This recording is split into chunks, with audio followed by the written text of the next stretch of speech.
지금 중국은 희귀광물 수출 규제라는 극단의 방식으로 전 세계를 발칵 뒤집어 놓고 있습니다.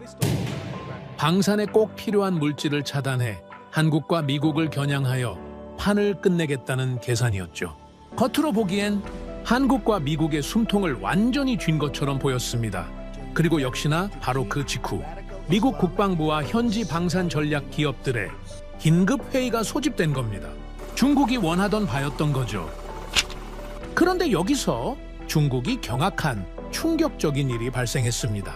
회의의 주제가 중국이 아닌 한국의 한 기업이었기 때문이었죠.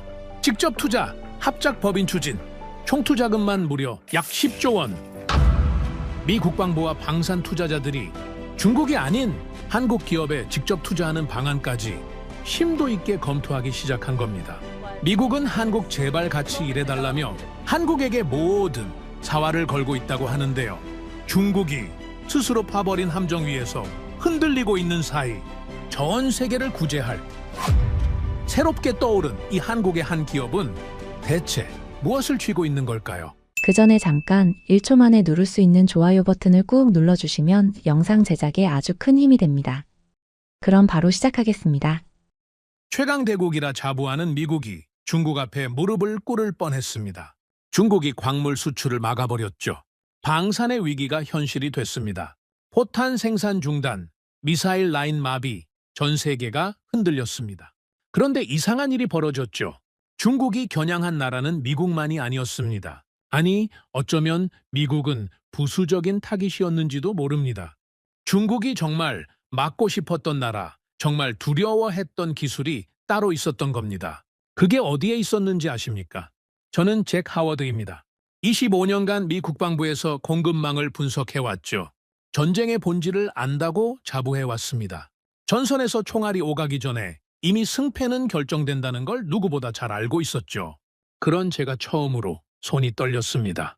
게르마늄, 갈륨, 안티모니, 흑연, 이 광물들 없이는 미사일 한 발 만들 수 없습니다. 그런데 미국의 중국 의존도가 70%를 넘었고 대체 공급선은 제로였죠. 회의실에 해법은 없었습니다. 침묵만 남았습니다. 그날 아침 저는 평소처럼 국방부 청사로 출근했습니다.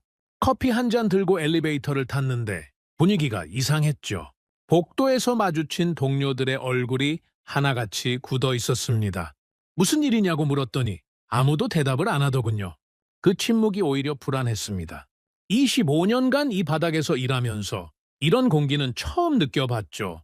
뭔가 큰일이 터졌다는 건 직감적으로 알 수 있었습니다. 회의실 문을 열고 들어갔을 때 스크린에 떠 있는 문장 하나가 눈에 들어왔습니다.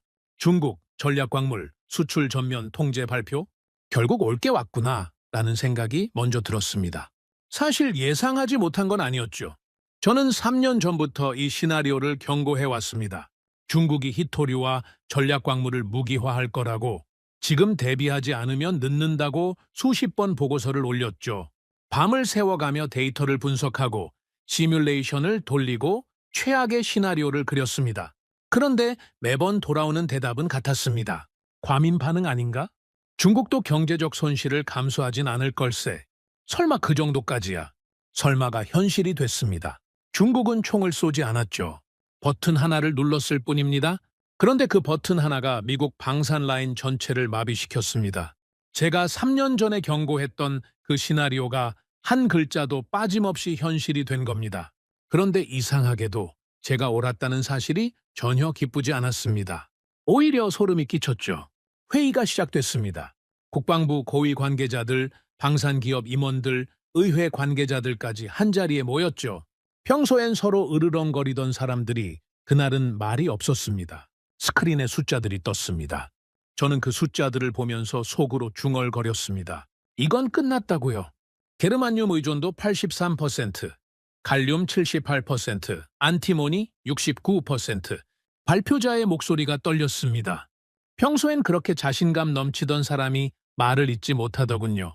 손에 든 레이저 포인터가 미세하게 흔들리는 게 보였습니다. 현재 재고량으로는 최대 18개월입니다. 18개월. 그 숫자가 회의실을 짓눌렀습니다. 18개월 안에 대체 공급선을 찾지 못하면 미국 방산 산업은 멈춥니다. 포탄을 못 만들고 미사일을 못 쏘고 전투기를 못 띄운다는 뜻이죠. 세계 최강 미군이 무력화됩니다. 아무리 훈련된 병사가 있어도, 아무리 뛰어난 전략이 있어도 총알이 없으면 전쟁은 끝입니다. 누군가 물었습니다. 대체 공급선은? 동맹국들은 어떻습니까? 발표자가 다음 장표로 넘겼습니다. 일본, 호주, 유럽 국가들의 현황이 나왔죠. 숫자들이 스크린을 채웠는데 결론은 간단했습니다. 모두 한계가 있다는 거였죠. 일본은 원료 확보는 가능하지만 재련 능력이 부족했습니다. 호주는 광산은 있지만 정제 시설이 거의 없었죠. 유럽은 환경 규제에 막혀서 재련소 건설 자체가 불가능에 가까웠습니다. 캐나다도 마찬가지였고 브라질은 인프라가 너무 부족했습니다. 결국 원료가 있어도 쓸 수 있는 형태로 만들지 못한다는 거였습니다. 여기서 한 가지 설명을 드려야겠죠. 전략 광물이라는 게 뭔지 모르시는 분들이 많을 겁니다. 쉽게 말하면 첨단 무기를 만드는데 필수적인 원료들입니다. 게르마늄은 저고에선 야간 투시경에 들어가고, 갈륨은 레이더와 전자전 장비에 쓰이죠. 안티모니는 탄약과 미사일 추진체의 핵심 성분입니다. 흑연은 배터리와 원자로에 필수적이고요. 이 광물들 없이는 현대전 자체가 불가능합니다. 아무리 돈이 많아도, 아무리 기술이 뛰어나도 원료가 없으면 무기를 만들 수 없죠. 문제는 이겁니다. 광물을 캐는 것과 쓸 수 있게 만드는 건 완전히 다른 얘기라는 거죠. 땅에서 파낸 원석은 그 자체로는 아무 쓸모가 없습니다. 불순물을 제거하고 순도를 높이고 특정 형태로 가공해야만 산업용으로 쓸 수 있죠. 이 과정을 재련이라고 합니다. 그리고 이 재련이라는 게 보통 어려운 일이 아닙니다. 재련에는 엄청난 기술력이 필요합니다. 고온 처리, 화학 공정, 환경 관리, 품질 제어까지 수십 년간 축적된 노하우가 있어야 가능하죠. 하루아침에 배울 수 있는 기술이 아닙니다. 설비 하나 짓는 데만 최소 7년에서 10년이 걸립니다. 그것도 인허가가 순조롭게 진행될 때 얘기고요. 환경 규제라는 벽에 막히면 그보다 훨씬 오래 걸리죠. 미국에서 새 재련소 하나 짓겠다고 신청하면 환경 영향 평가만 3년이 걸립니다. 주민공청회, 법적 검토, 각종 인허가까지 합치면 5년은 기본이죠. 그런데 미국은 이 재련 산업이 사실상 전멸한 상태였습니다. 왜 그렇게 됐냐고요? 이유는 단순합니다. 돈이 안 됐기 때문이죠. 중국이 싼 가격에 물량을 쏟아내니까 미국 기업들이 경쟁을 포기한 겁니다. 환경 규제는 점점 까다로워지고 수익성은 떨어지고 하나둘 문을 닫았죠. 그렇게 20년이 지나니까 재련 능력 자체가 사라져 버렸습니다. 기술자들은 은퇴하거나 다른 업종으로 떠났고 노하우는 단절됐습니다. 이제 와서 다시 시작하려 해도 가르쳐줄 사람조차 없는 상황이 된 거죠. 회의실에서 한 방산 기업 임원이 말했습니다. 국내 재련소 재건은 어떻습니까? 정부가 지원하면 되는 거 아닙니까? 국방부 관계자가 고개를 저었죠. 최소 7년입니다. 환경 인허가만 3년이고 설비 건설에 4년? 그것도 모든 게 순조롭게 진행될 때 얘기입니다. 현실적으로는 10년 가까이 걸릴 수도 있습니다. 7년이요? 10년이요? 지금 18개월 안에 재고가 바닥난다면서요? 목소리가 높아졌습니다. 하지만 반박할 논리가 없었죠. 숫자는 거짓말을 하지 않으니까요. 회의실 분위기가 험악해졌습니다. 서로 책임을 떠넘기려는 눈치가 역력했죠. 방산 기업은 정부 탓을 했고 정부는 기업 탓을 했습니다. 의회 관계자들은 둘 다 비판했고요. 하지만 비판한다고 광물이 생기는 건 아니었습니다. 저는 가만히 앉아서 그 광경을 지켜봤습니다. 25년간 이런 회의에 수없이 참석해봤지만 이렇게 답이 없는 상황은 처음이었죠. 평소엔 누군가 해결책을 내놓고 다른 누군가가 반박하고 그러다 어떻게든 방향이 잡히는 게 보통인데 그날은 달랐습니다. 아무도 말을 못했습니다. 해법이 없었으니까요. 한 참석자가 중얼거렸습니다. 중국 없이 18개월 이상 버티기 어렵다.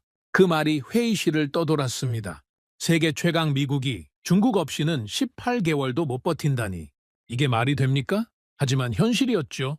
우리가 그동안 얼마나 안일했는지 그 한 문장이 모든 걸 보여줬습니다. 회의가 끝나갈 무렵 발표자가 마지막 장표를 띄웠습니다. 제목은 이랬습니다. 대체 공급선 후보 목록. 스크린에 나라 이름들이 쭉 나열됐죠. 일본, 호주, 캐나다, 브라질. 그리고 맨 아래에 낯선 이름이 하나 있었습니다. 코리아? 고려아연. 저는 그 이름을 보면서 고개를 갸웃거렸습니다. 한국이라고요. 솔직히 그때까지 한국을 전략광물 분야에서 진지하게 고려해 본 적이 없었습니다. 한국은 반도체 강국이고 자동차 강국이고 제조업 강국이죠. 삼성이나 현대 같은 기업들은 잘 알고 있었습니다. 하지만 재련은요, 그건 중국이나 일본의 영역이라고 생각했습니다. 한국은 완제품을 잘 만드는 나라지 원료를 다루는 나라는 아니라고 봤죠. 회의가 끝나고 복도로 나왔을 때 동료 한 명이 다가왔습니다. 잭, 저 마지막 장표에 한국 있던 거 봤어? 봤지. 근데 왜? 뭔가 이상하지 않아? 한국이 저기 왜 들어간 거지?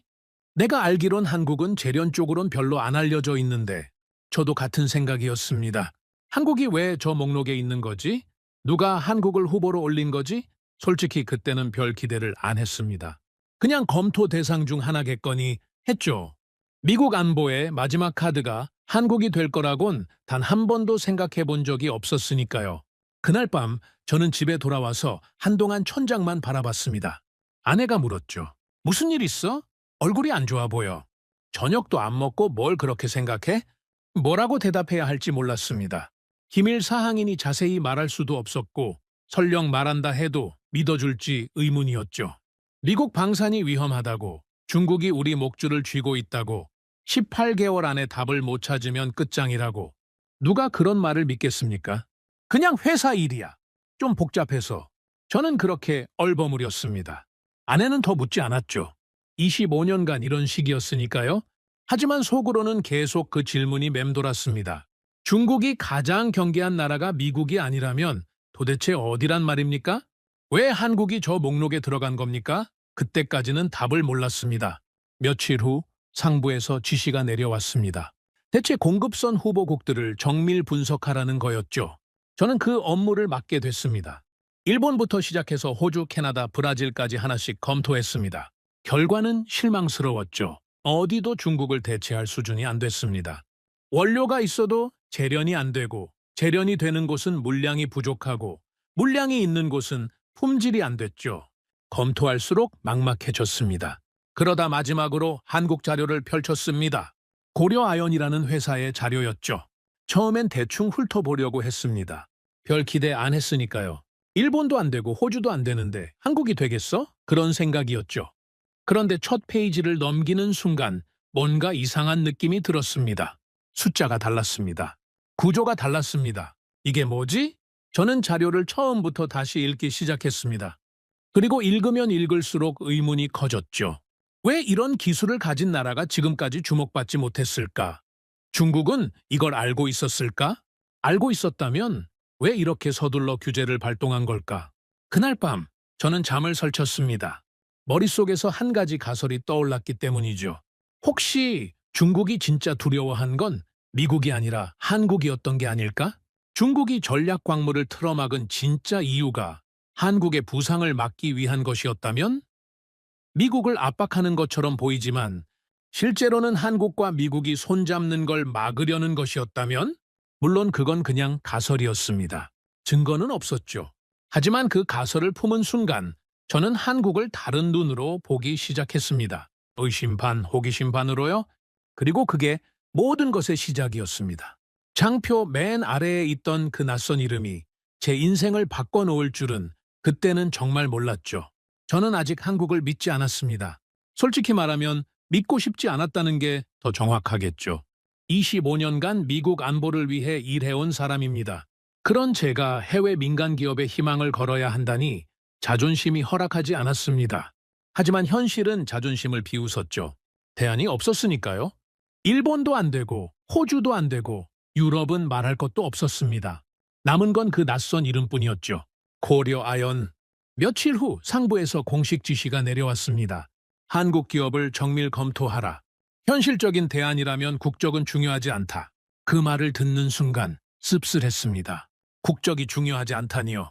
미국이 얼마나 다급하면 저런 말이 나오겠습니까? 우리가 그동안 동맹국들에게 어떤 태도를 취해왔는지 생각해보면 참 아이러니한 상황이었죠. 미국 우선주의를 외치던 우리가 이제 다른 나라에 손을 벌려야 하는 처지가 된 겁니다.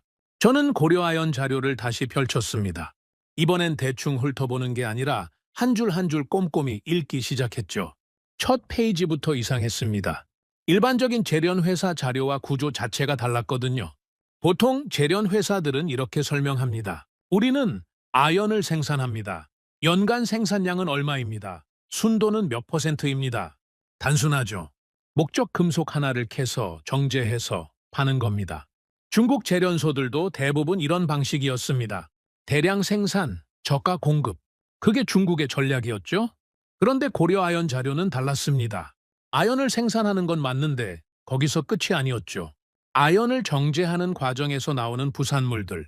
보통은 폐기하거나 저가로 처리하는 것들을 전부 다시 회수하고 있었습니다. 연, 금, 은은 기본이고 인듐, 비스무트, 셀레늄까지. 그리고 거기서 한 번 더 나아가서 게르마늄, 갈륨, 안티모니 같은 전략 광물까지 뽑아내고 있었죠. 이게 뭡니까? 저는 자료를 읽다가 멈추었습니다. 한 번 읽고 두 번 읽고 세 번 읽었죠. 이해가 안 됐습니다.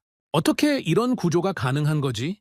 하나의 원료에서 이렇게 많은 금속을 연속으로 뽑아낸다고요? 제가 아는 재련은 그런 게 아니었습니다. 목적 금속 하나를 추출하면 나머지는 슬래그나 폐기물로 처리하는 게 일반적이죠.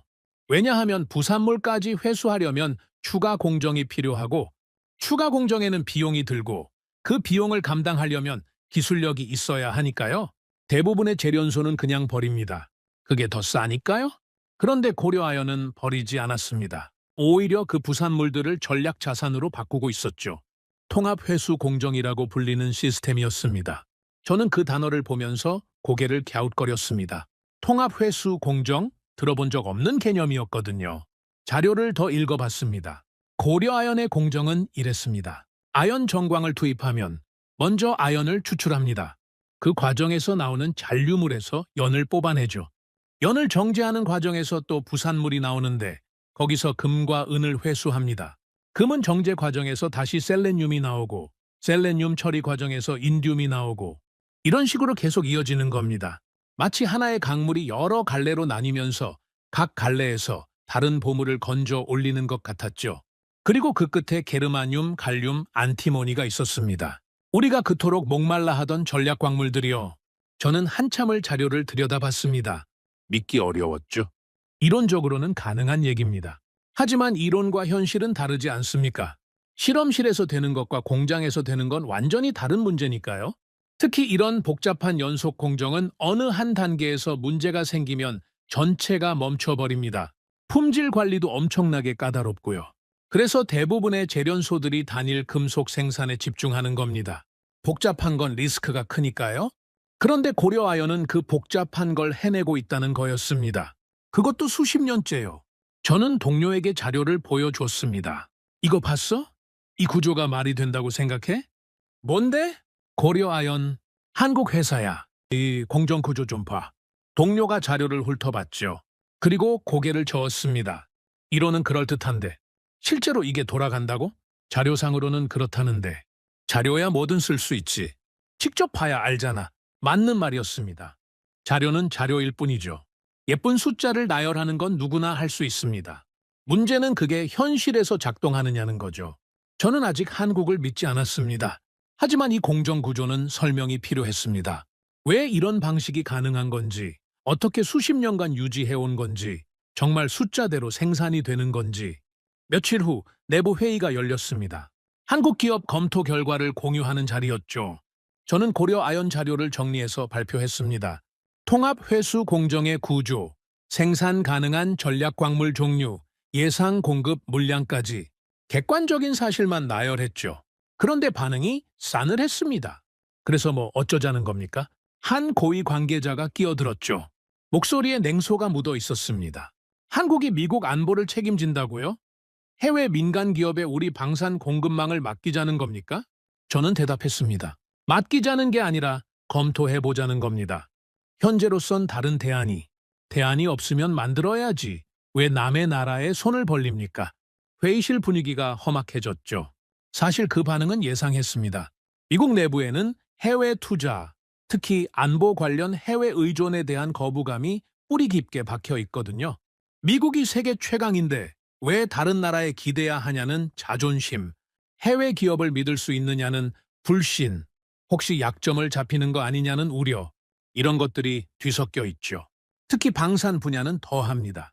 무기의 핵심 원료를 해외에서 가져온다? 그것도 민간 기업에서? 전시 상황에 그 기업이 공급을 끊으면 어쩌냐는 거죠. 충분히 일리 있는 우려였습니다. 저도 같은 생각이었으니까요. 하워드 씨, 당신 혹시 한국 편 아닙니까? 누군가 비꼬듯이 말했습니다. 저는 속으로 한숨을 쉬었죠. 저는 어느 나라 편도 아닙니다. 숫자를 보고 말하는 겁니다. 숫자가 다가 아니잖아요. 정치적 판단도 있어야지. 정치적 판단은 제 영역이 아닙니다. 저는 기술적 가능성을 말씀드리는 겁니다. 회의는 결론 없이 끝났습니다. 한국 기업 검토는 계속하되 성급한 결론은 내리지 말라는 애매한 지시만 남았죠. 저는 회의실을 나오면서 생각했습니다. 이 사람들은 뭘 원하는 걸까? 대안이 없다고 난리를 치면서 막상 대안이 나오니까 국적을 따지고 있잖아요. 물론 저도 한국을 전적으로 신뢰하는 건 아니었습니다. 아직 확인해야 할 게 너무 많았죠. 자료상 숫자가 실제 생산량과 일치하는지, 품질이 미국 방산 기준을 충족하는지, 장기 공급 안정성은 어떤지, 이런 것들을 검증하지 않고 결정을 내릴 수는 없었습니다. 그날 밤 저는 집에서 다시 자료를 펼쳤습니다. 안티모니 생산량 데이터를 집중적으로 봤죠. 안티모니가 왜 중요하냐고요? 이 광물은 군용 탄약에 필수적입니다. 총알의 경도를 높이고 미사일 추진체의 연소 특성을 개선하죠. 안티모니 없이는 현대식 탄약을 만들 수 없습니다. 그런데 중국이 전 세계 안티모니 생산의 약 80%를 장악하고 있었습니다. 미국의 자체 생산량은 거의 제로에 가깝고요. 이게 무슨 뜻인지 아십니까? 중국이 안티모니 수출을 막으면 미국은 총알도 못 만든다는 뜻입니다. 세계 최강 미군이 총알 부족으로 전쟁을 못한다니 이게 말이 됩니까? 고려아연 자료에는 안티모니 생산 계획이 나와 있었습니다. 현재 생산량에서 단기간에 증설이 가능하다고 했죠. 숫자를 보니 미국 수요의 상당 부분을 커버할 수 있는 물량이었습니다. 사실이라면 대단한 거죠. 하지만 사실인지는 확인해봐야 알 일이었습니다. 다음 날 저는 추가 자료를 요청했습니다. 고려아연의 과거 생산 실적, 품질 인증 기록, 기존 수출 현황 같은 것들이요. 자료가 도착하는데 며칠이 걸렸죠. 그 사이에 저는 다른 작업을 하면서도 계속 그 회사 생각이 났습니다. 왜 한국인지가 궁금했습니다. 한국이 재련 기술을 가지게 된 배경이 뭘까? 단순히 운이 좋았던 걸까? 아니면 뭔가 이유가 있는 걸까? 저는 한국 산업사에 대해 아는 게 별로 없었습니다. 삼성, 현대, LG 같은 대기업들은 알았지만 재련 산업은 완전히 새로운 분야였죠. 자료가 도착했을 때 저는 놀라운 사실을 발견했습니다. 고려아연이라는 회사가 1974년에 설립됐더군요. 50년이 넘은 회사였습니다. 그 긴 시간 동안 한 분야에만 집중해왔다는 거죠. 아연 재련으로 시작해서 점점 회수 대상을 늘려가고 기술을 축적하고 지금의 통합 회수 시스템을 만들어낸 겁니다. 저는 그 역사를 읽으면서 생각했습니다. 이건 하루아침에 된 게 아니구나. 50년간 한 우물을 판 결과구나. 중국처럼 대량 생산으로 밀어붙인 게 아니라 기술 축적으로 여기까지 온 거구나. 중국과 한국의 차이가 보이기 시작했습니다. 중국은 규모의 경제로 승부합니다. 싼 인건비, 느슨한 환경 규제, 정부 보조금을 앞세워 대량 생산을 하죠. 품질보다는 물량이 우선입니다. 그래서 가격 경쟁력은 뛰어나지만 기술적 깊이는 상대적으로 약해요. 한국은 달랐습니다. 물량으로는 중국을 이길 수 없다는 걸 알았던 거죠. 그래서 기술로 승부한 겁니다. 같은 원료에서 더 많은 가치를 뽑아내는 방식으로요. 효율성과 부가가치를 높여서 경쟁력을 확보한 거죠. 중국과 같은 결과를 완전히 다른 방식으로 만들어낸 겁니다. 이론이 맞다면 반이 바뀝니다. 저는 자료를 덮으면서 생각했습니다. 만약 고려아연의 기술이 정말로 작동한다면 미국은 중국 의존에서 벗어날 수 있습니다. 하지만 아직은 가정이었죠. 문서가 아니라 공정을 직접 봐야 했습니다. 저는 상부에 보고서를 올렸습니다. 한국 기업 검토 결과 기술적 가능성은 확인됩니다. 단, 최종 판단을 위해서는 현장 검증이 필요합니다. 직접 방문해서 공정을 확인하고 생산 설비를 점검하고 담당자들을 인터뷰해야 합니다. 며칠 후 답이 왔습니다. 한국 방문을 검토하라. 그 한 문장을 보면서 저는 복잡한 기분이 들었습니다. 드디어 움직이는구나 하는 안도감과 함께 정말 한국이 답이 될 수 있을까 하는 의구심이 공존했죠.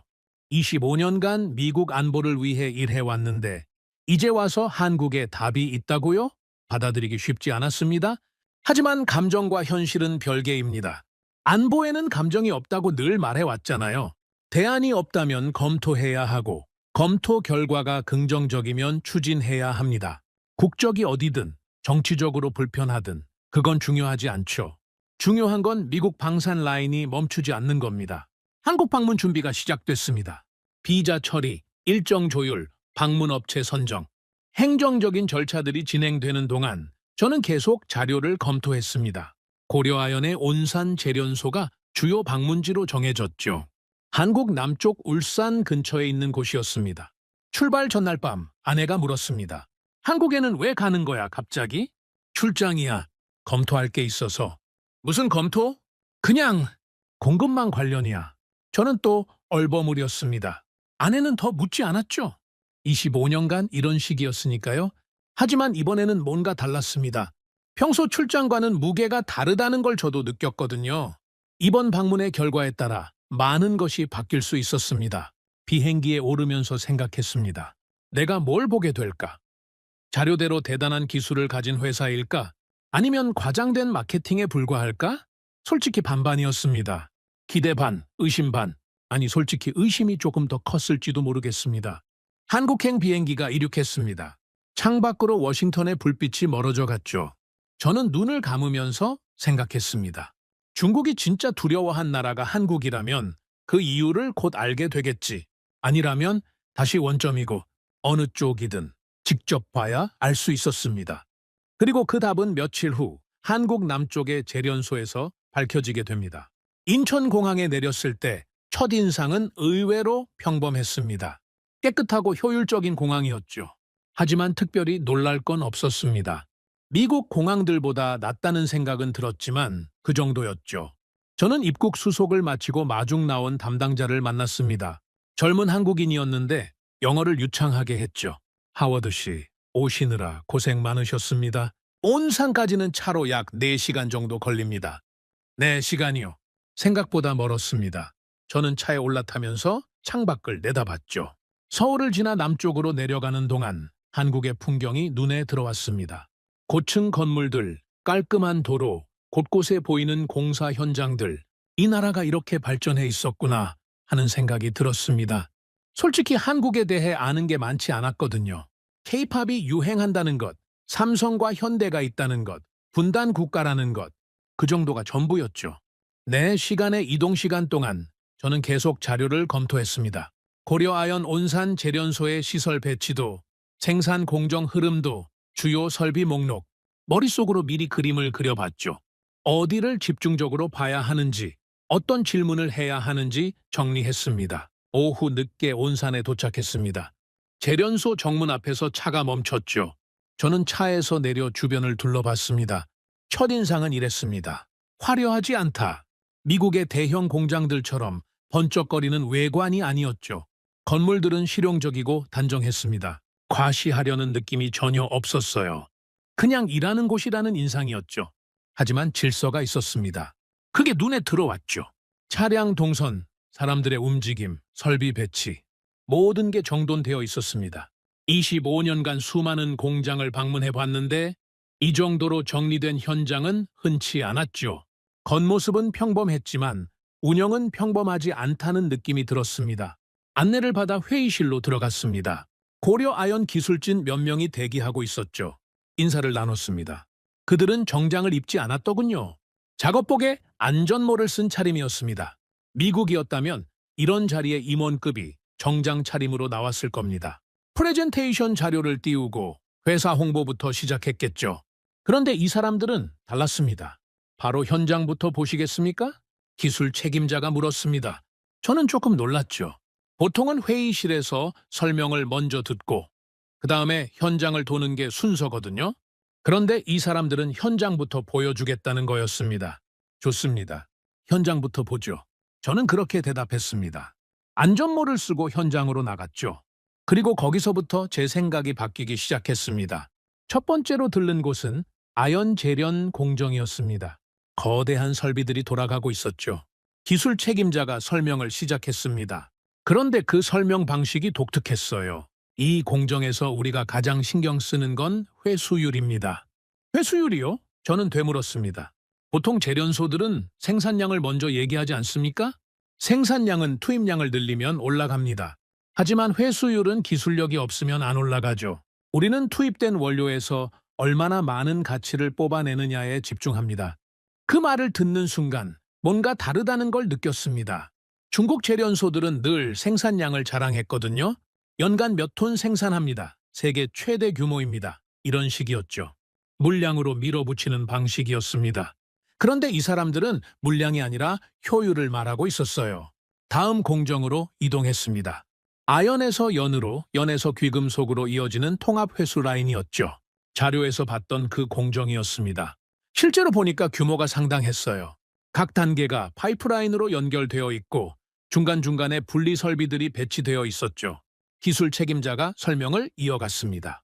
이 라인에서 우리는 10가지 이상의 금속을 회수합니다. 아연, 연, 금, 은, 인듐, 비스무트, 셀레늄, 게르마늄, 갈륨, 안티모니.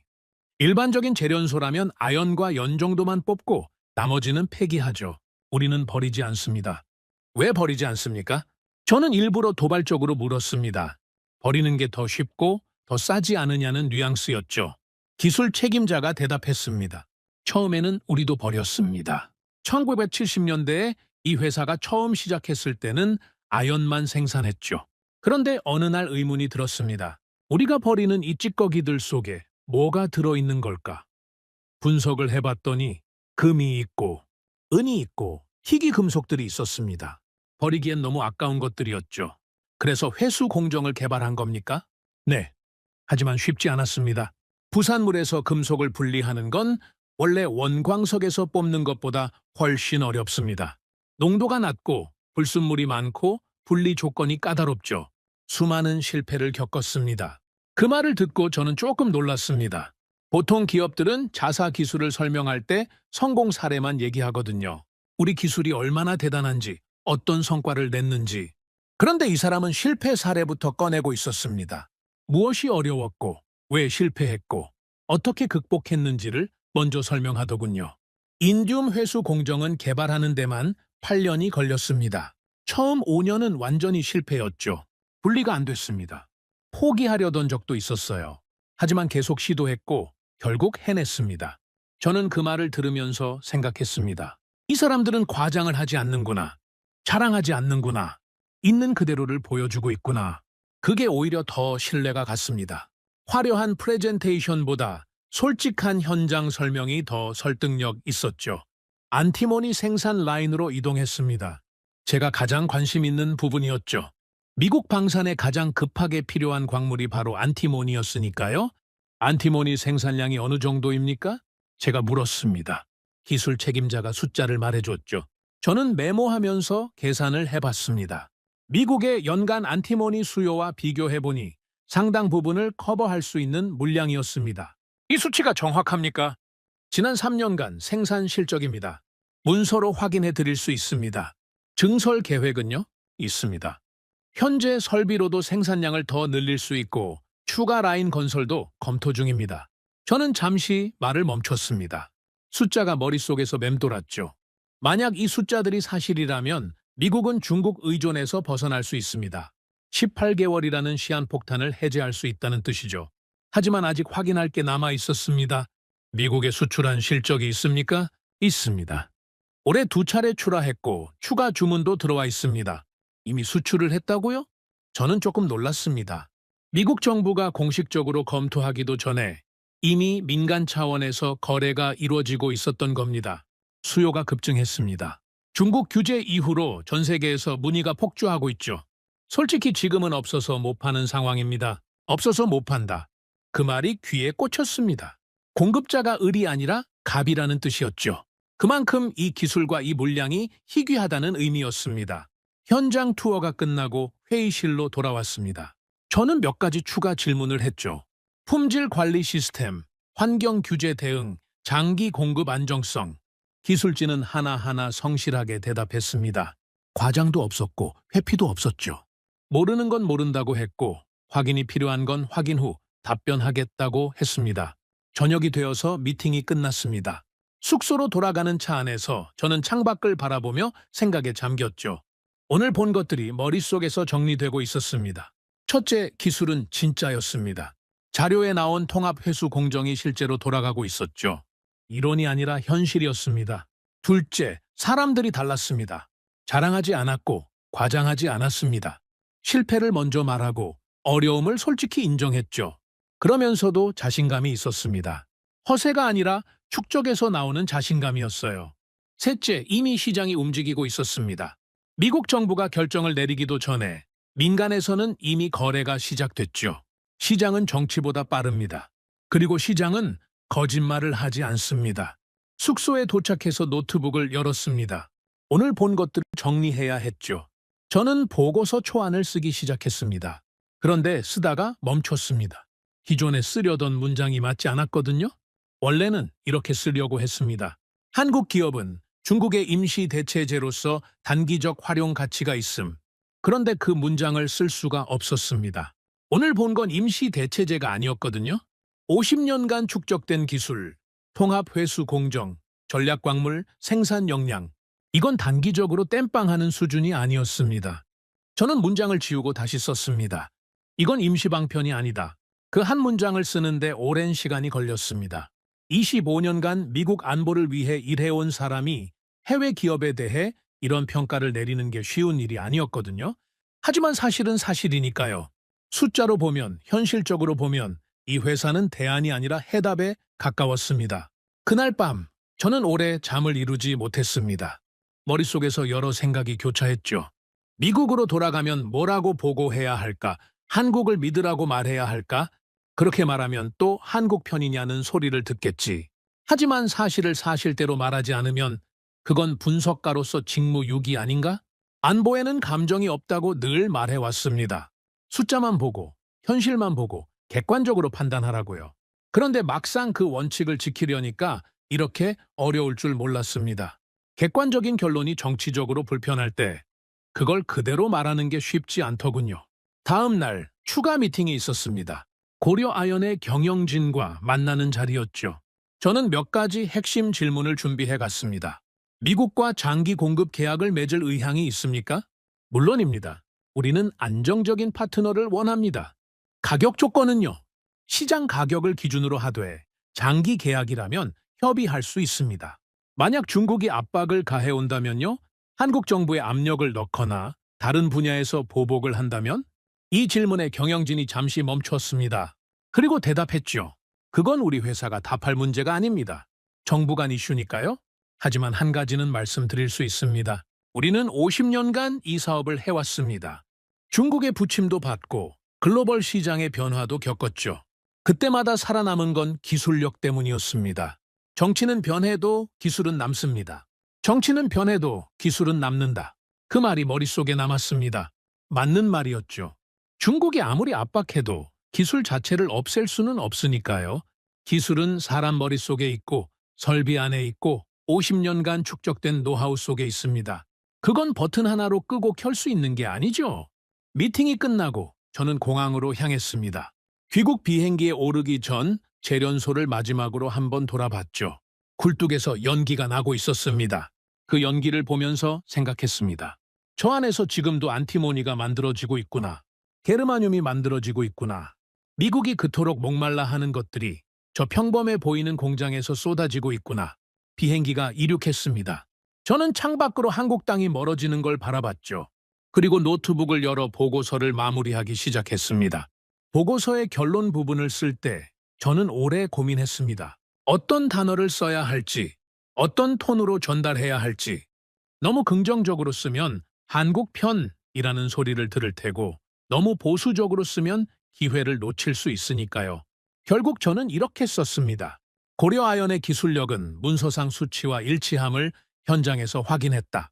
통합회수 공정은 실제 가동 중이며 전략광물 생산 역량은 미국 수요의 상당 부분을 충족할 수 있는 수준이다. 해당 기업은 단순한 대체 공급선이 아니라 장기적 전략 파트너로서 검토할 가치가 있다. 그 마지막 문장을 쓰는데 1시간이 넘게 걸렸습니다. 전략 파트너라는 표현이 적절한지 몇 번이고 고민했죠. 하지만 결국 그대로 뒀습니다. 그게 사실이니까요. 비행기가 태평양 위를 날고 있었습니다. 저는 노트북을 덮고 눈을 감았죠. 피곤했지만 머리는 맑았습니다. 뭔가 하나가 정리된 느낌이었어요. 한국에 오기 전에는 의심이 더 컸습니다. 정말 될까? 과장 아닐까? 기대만 하다가 실망하는 거 아닐까? 그런데 직접 보고 나니까 확신이 생겼죠. 이건 된다. 이건 답이 될 수 있다. 물론 아직 갈 길이 멀었습니다. 제가 아무리 긍정적인 보고서를 써도 미국 내부의 반발을 넘어야 했죠. 정치적 저항, 기존 이해관계자들의 반대, 해외 의존에 대한 거부감, 이런 것들이 산적해 있었습니다. 하지만 한 가지는 확실해졌습니다.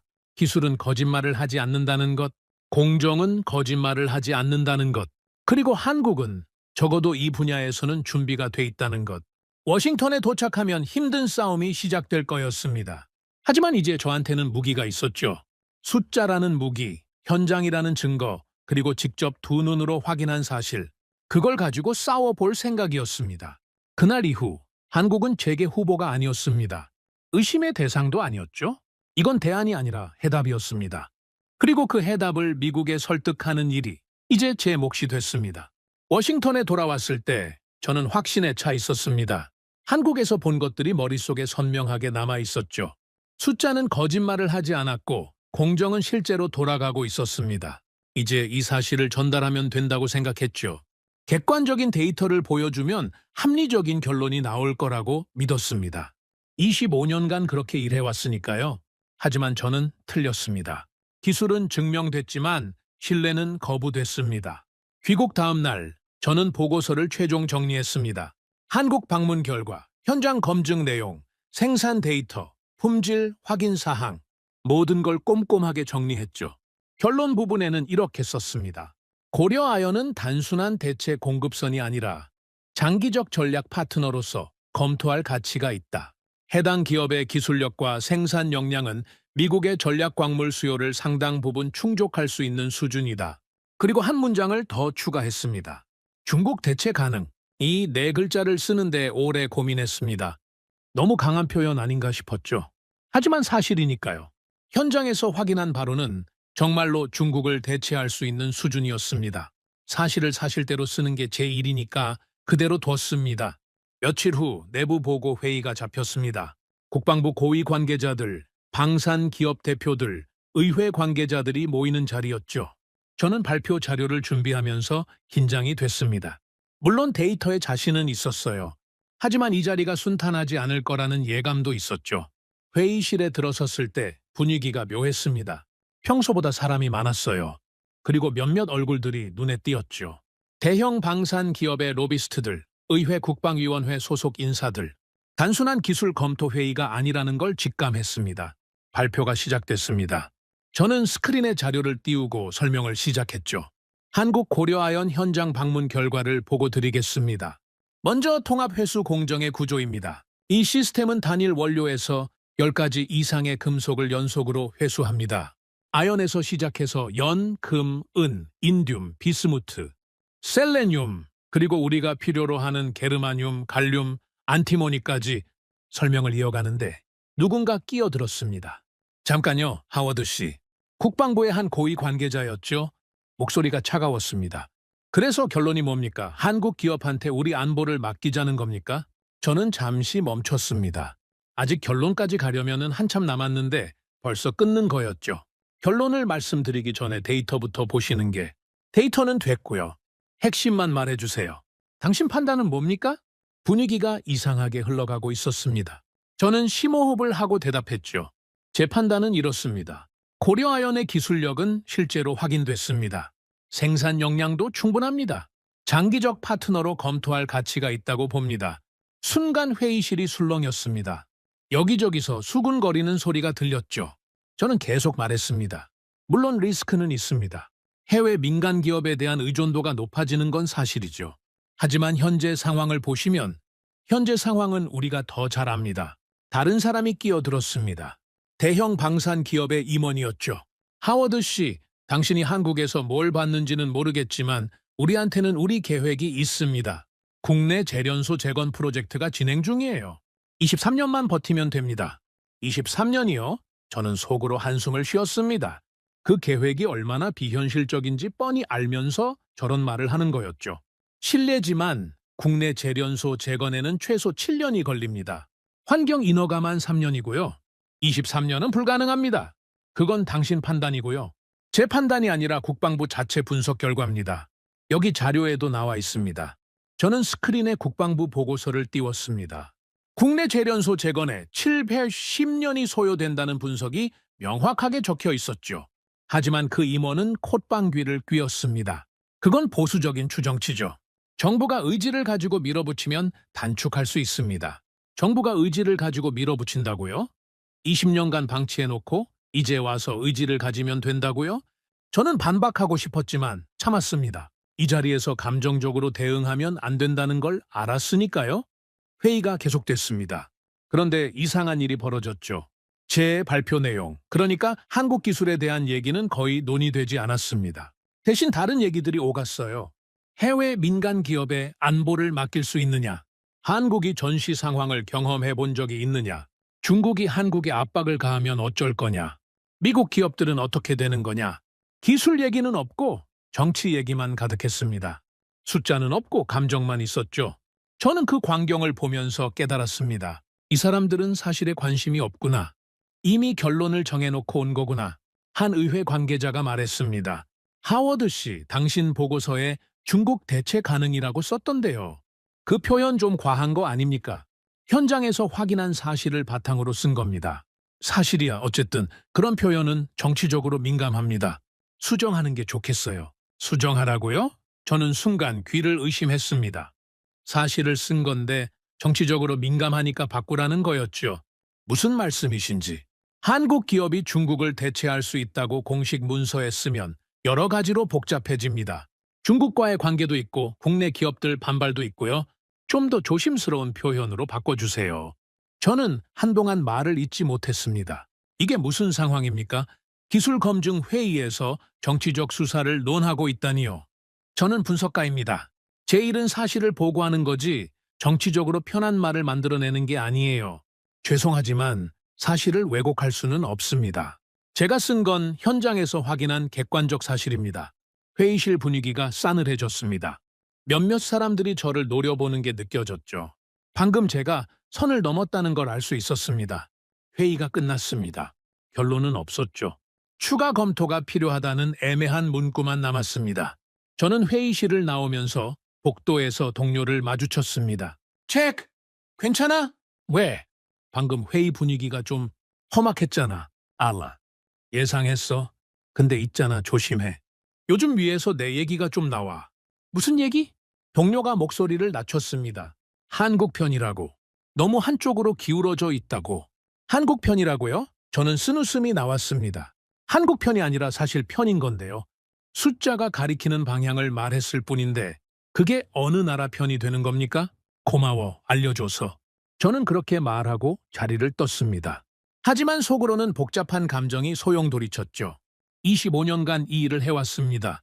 숫자로 말하고 데이터로 판단하고 객관적인 분석을 내놓는 게 제 역할이었죠. 그런데 이제 와서 그게 문제가 된다고요? 며칠이 지났습니다.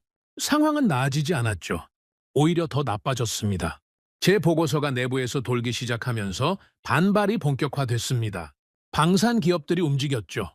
그들에게 한국 기업은 경쟁자였으니까요. 만약 미국 정부가 한국 기업과 손을 잡으면 자기들 사업이 위축될 테니까 막으려는 거였습니다. 로비가 시작됐습니다. 의회 관계자들에게 접촉하고 국방부 고위층에 압력을 넣고 언론에 흘리기도 했죠. 해외 의존은 위험하다. 미국 기업을 살려야 한다. 당장은 어려워도 국내 재건이 답이다. 이런 메시지들이 퍼져나갔습니다. 그리고 그 화살이 저를 향하기 시작했습니다. 어느 날 상사가 저를 불렀습니다. 잭, 자네 보고서 말이야. 네. 위에서 좀 신경 쓰고 있어. 표현을 좀 순화할 수 없겠나? 어떤 표현을요? 중국 대체 가능이라든지 전략 파트너라든지 이런 것들이 좀 강하다는 의견이 있어서 그건 사실을 바탕으로 쓴 겁니다. 사실인 건 알아. 하지만 지금 시기가 좀 민감하잖아. 조금만 톤을 낮춰주면 안 될까? 저는 잠시 침묵했습니다. 상사의 얼굴을 봤죠. 그도 불편해하는 게 보였습니다. 위에서 압박을 받고 있는 게 분명했어요. 생각해 보겠습니다. 저는 그렇게 대답하고 나왔습니다. 하지만 생각할 것도 없었죠. 사실을 왜곡할 수는 없으니까요. 그날 밤 저는 집에서 아내와 저녁을 먹었습니다. 아내가 제 얼굴을 보더니 물었죠. 무슨 일 있어? 요즘 얼굴이 안 좋아 보여. 회사 일이야. 한국 출장 다녀온 후로 계속 그러잖아. 뭔가 문제 있는 거야. 저는 포크를 내려놓았습니다. 아내에게 자세히 말할 수는 없었지만 대략적인 상황은 설명했죠. 내가 보고서를 썼는데 그게 좀 논란이 되고 있어. 무슨 논란? 내 분석이 정치적으로 불편하다는 거지. 사실을 썼는데 사실이 마음에 안 드니까 바꾸라는 거야. 아내가 한숨을 쉬었습니다. 그럼 어떻게 할 건데? 바꿀 수 없어. 사실은 사실이니까. 그러다 불이익 받으면 어쩌려고? 그건 모르겠어. 아내가 제 손을 잡았습니다. 당신이 옳다고 생각하는 대로 해. 나는 당신 편이야. 그 말이 위로가 됐습니다. 하지만 동시에 무거웠죠. 제가 고집을 부리면 가족한테도 영향이 갈 수 있으니까요. 25년간 쌓아온 경력, 연금, 미래 계획 이런 것들이 한순간에 흔들릴 수도 있었습니다. 다음 주 또 다른 회의가 열렸습니다. 이번엔 더 높은 레벨이었죠. 국방부 차관복급 인사들이 참석했습니다. 저는 다시 발표를 했고 다시 같은 질문들이 쏟아졌습니다. 한국을 어떻게 믿습니까? 해외 기업이 약속을 안 지키면요. 중국이 보복하면 한국이 버틸 수 있습니까? 미국 기업들은 어떻게 되는 겁니까? 저는 하나하나 대답했습니다. 데이터를 보여주고 분석을 설명하고 리스크와 대안을 제시했죠. 하지만 소용없었습니다. 그들은 듣고 싶은 말만 들었고 보고 싶은 것만 봤습니다. 회의가 끝나갈 무렵 한 참석자가 말했습니다. 하워드 씨, 당신 열정은 알겠습니다. 하지만 이건 기술 문제가 아니에요. 정치 문제입니다. 기술이 아무리 좋아도 정치적으로 안 되면 안 되는 거예요? 그 말을 듣는 순간 저는 깨달았습니다. 이 싸움은 제가 이길 수 없는 싸움이구나. 숫자로는 이겼지만 정치로는 지고 있구나. 안보 논의에서 국적이 숫자를 이기고 있구나. 회의가 끝나고 저는 사무실로 돌아왔습니다. 책상 앞에 앉아서 한참을 멍하니 있었죠. 창밖으로 워싱턴의 풍경이 보였습니다. 이 도시에서 25년을 일했습니다. 미국 안보를 위해 헌신해왔다고 자부했죠. 그런데 지금 제가 뭘 하고 있는 겁니까? 사실을 말했다고 왕따를 당하고 있잖아요. 그날 밤 저는 보고서를 다시 펼쳤습니다. 중국 대체 가능이라고 쓴 부분을 한참 들여다봤죠. 이걸 바꿔야 하나? 순화된 표현으로 고쳐야 하나? 그러면 좀 더 쉬워질까? 하지만 결국 바꾸지 않았습니다. 손이 안 움직이더군요. 사실을 사실대로 쓰는 게 제 일이니까요. 그걸 포기하면 저는 더 이상 분석가가 아니니까요. 보고서 맨 아래에 제 이름이 적혀 있었습니다. 잭 하워드. 25년간 이 이름으로 수백 개의 보고서를 썼습니다. 단 한 번도 사실을 왜곡한 적 없었죠. 이번에도 그러지 않을 겁니다. 저는 노트북을 덮었습니다. 그리고 생각했죠. 사실을 말하는 게 이렇게 어려울 줄 몰랐다고, 옳은 일을 하는 게 이렇게 외로울 줄 몰랐다고. 하지만 포기할 수는 없었습니다. 아직 끝난 게 아니니까요. 기술은 증명됐습니다. 숫자는 거짓말을 하지 않습니다. 지금은 정치가 이기고 있지만 현실은 결국 드러나게 돼 있죠. 18개월이라는 시한폭탄이 째깍거리고 있으니까요. 그 시한이 다가올수록 사실의 무게는 더 커질 겁니다. 그날 이후 저는 조심스러운 사람이 됐습니다. 회의에서 말을 아꼈고 불필요한 충돌은 피했죠. 하지만 보고서는 바꾸지 않았습니다. 제 이름이 적힌 문서에는 사실만 담았습니다. 그리고 기다렸습니다. 현실이 제 편이 되어줄 날을, 숫자가 정치를 이기는 날을. 그날이 언제 올지는 몰랐지만 반드시 온다는 건 알았습니다. 왜냐하면 진실은 결국 드러나니까요. 밤이 깊어갔습니다. 저는 창밖을 바라보며 생각했습니다. 한국에서 본 그 재련소, 묵묵히 돌아가던 그 설비들, 과장 없이 사실만 말하던 그 기술자들, 그들은 지금도 일하고 있겠죠. 정치가 어떻게 돌아가든 그들은 그냥 자기 일을 하고 있을 겁니다. 안티모니를 만들고 게르마늄을 만들고 미국이 목말라 하는 것들을 쏟아내고 있겠죠. 언젠가는 인정받을 겁니다. 언젠가는 손을 내밀게 될 겁니다. 그때까지 버티면 됩니다. 저도 한국도 한국은 변명을 보내지 않았습니다. 결과를 보냈죠. 제가 워싱턴에서 정치적 싸움에 지쳐가고 있을 때 한국은 말없이 움직이고 있었습니다. 그리고 그 움직임이 모든 걸 바꿔놓았습니다. 사장에서 말씀드린 것처럼 저는 내부에서 고립되어 가고 있었습니다. 한국 편이라는 딱지가 붙었고 회의에서 발언권이 줄었고 보고서는 책상 서랍에 묻히는 것 같았죠. 저는 거의 포기 상태였습니다. 아니, 솔직히 말하면 지쳐 있었습니다. 사실을 말하는 게 이렇게 힘들 줄 몰랐으니까요. 그러던 어느 날이었습니다. 아침에 출근해서 이메일을 확인하는데 눈에 띄는 제목이 하나 있었죠. 한국 전략광물 수출 현황 업데이트. 별 생각 없이 열어봤습니다. 그런데 첫 줄을 읽는 순간 저는 화면에서 눈을 뗄 수가 없었죠. 고려아연 미국향 안티모니 첫 수출 완료. 6월 선적분 도착 확인. 뭐라고요? 저는 눈을 비비고 다시 읽었습니다. 정말이었습니다. 한국이 미국에 안티모니를 수출했다는 거였죠. 그것도 이미 도착까지 완료됐다는 겁니다. 저는 의자에서 벌떡 일어났습니다. 이건 제가 예상했던 것보다 훨씬 빠른 속도였거든요. 한국 방문했을 때 그들이 증설 계획이 있다고 했지만 이렇게 빨리 실행될 줄은 몰랐습니다. 미국 정부가 아직 결정도 내리지 않았는데 민간 차원에서 이미 거래가 성사된 거였죠. 며칠 후 추가 소식이 들어왔습니다. 6월에 이어 8월에도 수출이 이루어졌다는 거였죠. 연속 2차례 선적, 그리고 추가 주문도 대기 중이라는 정보도 있었습니다. 저는 데이터를 확인하면서 계속 놀랐습니다. 이게 진짜 일어나고 있는 일인가? 한국에서 온 보고서를 더 자세히 살펴봤습니다. 안티모니뿐만이 아니었어요. 게르마늄, 갈륨 생산량도 급증하고 있었죠. 고려아연이 단기간에 설비 가동률을 높이고 일부 라인은 추가 증설까지 완료했다는 내용이었습니다. 저는 숫자들을 정리하면서 생각했습니다. 이 사람들은 진짜구나.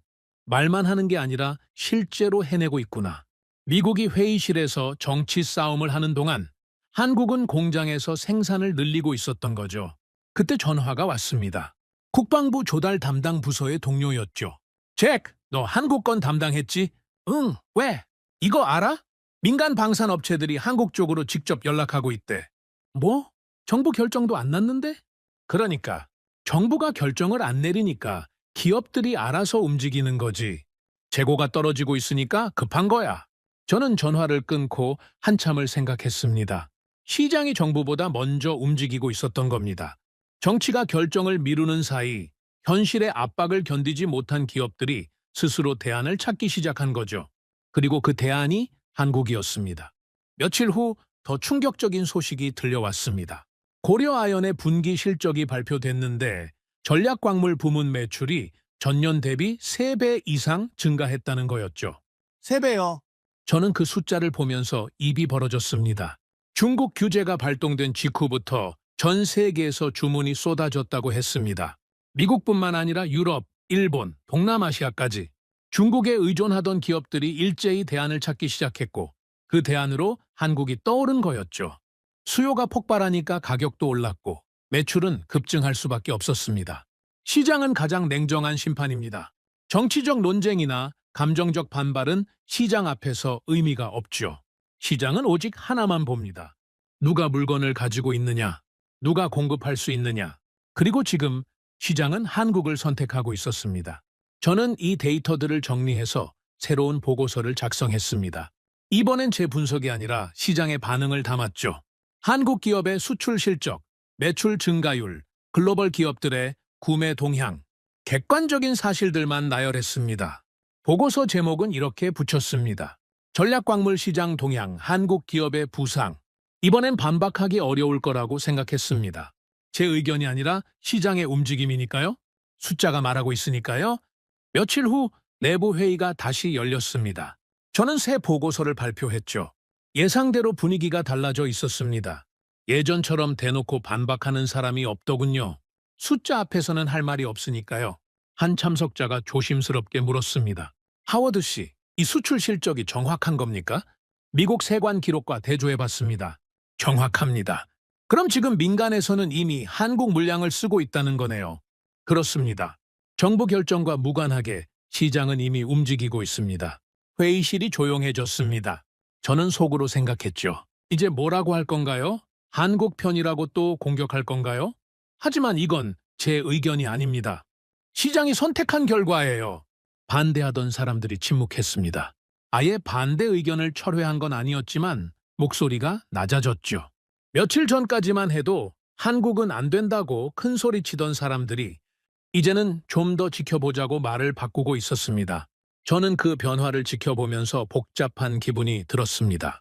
안도감도 있었고 허탈함도 있었죠. 결국 제 말이 맞았잖아요. 몇 달 전에 제가 했던 얘기가 지금 현실로 증명되고 있잖아요. 그때는 왜 안 들었던 겁니까? 하지만 불평해봤자 소용없었습니다. 중요한 건 지금부터였죠. 분위기가 바뀌고 있으니 이 기회를 살려야 했습니다. 그 즈음 결정적인 소식이 하나 더 들려왔습니다. 록히드 마틴이 고려 아연과 협력 논의를 시작했다는 거였죠. 록히드 마틴이요. 세계 1위 방산 기업입니다. 미국 방산의 상징이라고 해도 과언이 아니죠. F-35 전투기, 패트리엇 미사일, 각종 첨단 무기 시스템을 만드는 회사입니다. 그런 회사가 한국 기업과 손을 잡겠다라고 나선 거였어요.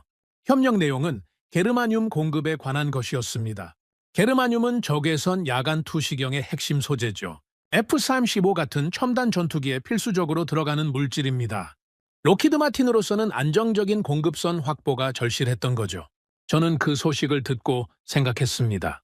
이건 단순한 거래가 아니다. 신호다.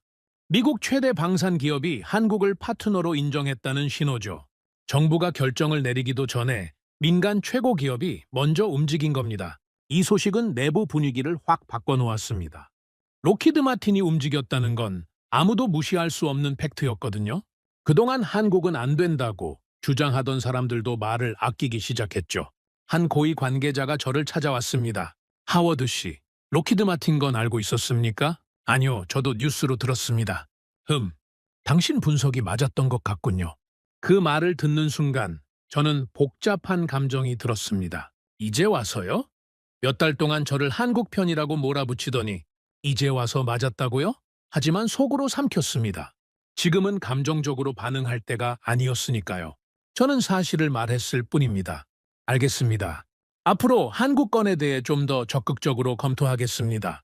저는 고개를 끄덕였습니다. 마음속으로는 이런 생각이 들었죠. 몇 달을 낭비했네요. 진작 들었으면 더 빨리 움직일 수 있었을 텐데.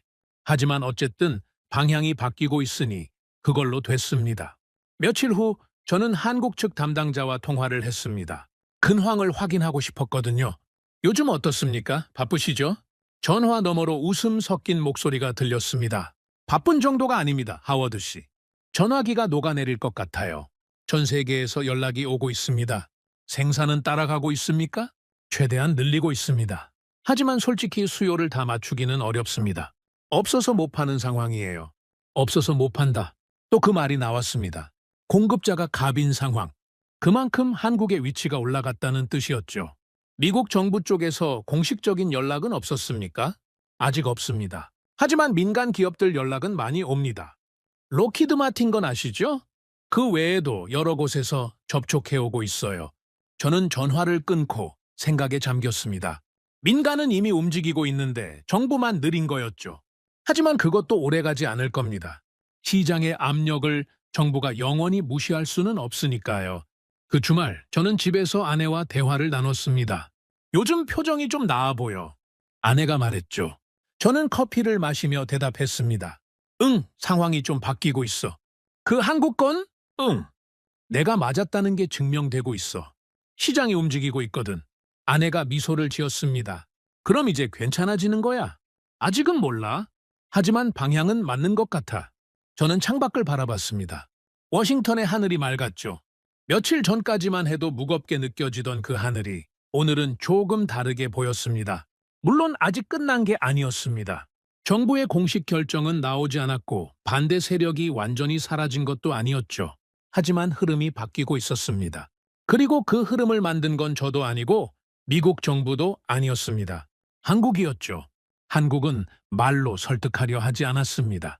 회의실에서 프레젠테이션을 하거나 로비스트를 보내거나 정치적 압력을 넣지 않았죠. 그냥 결과를 내놓았습니다. 생산량을 늘리고 수출을 하고 실적을 만들어냈습니다. 그게 가장 강력한 설득이었죠.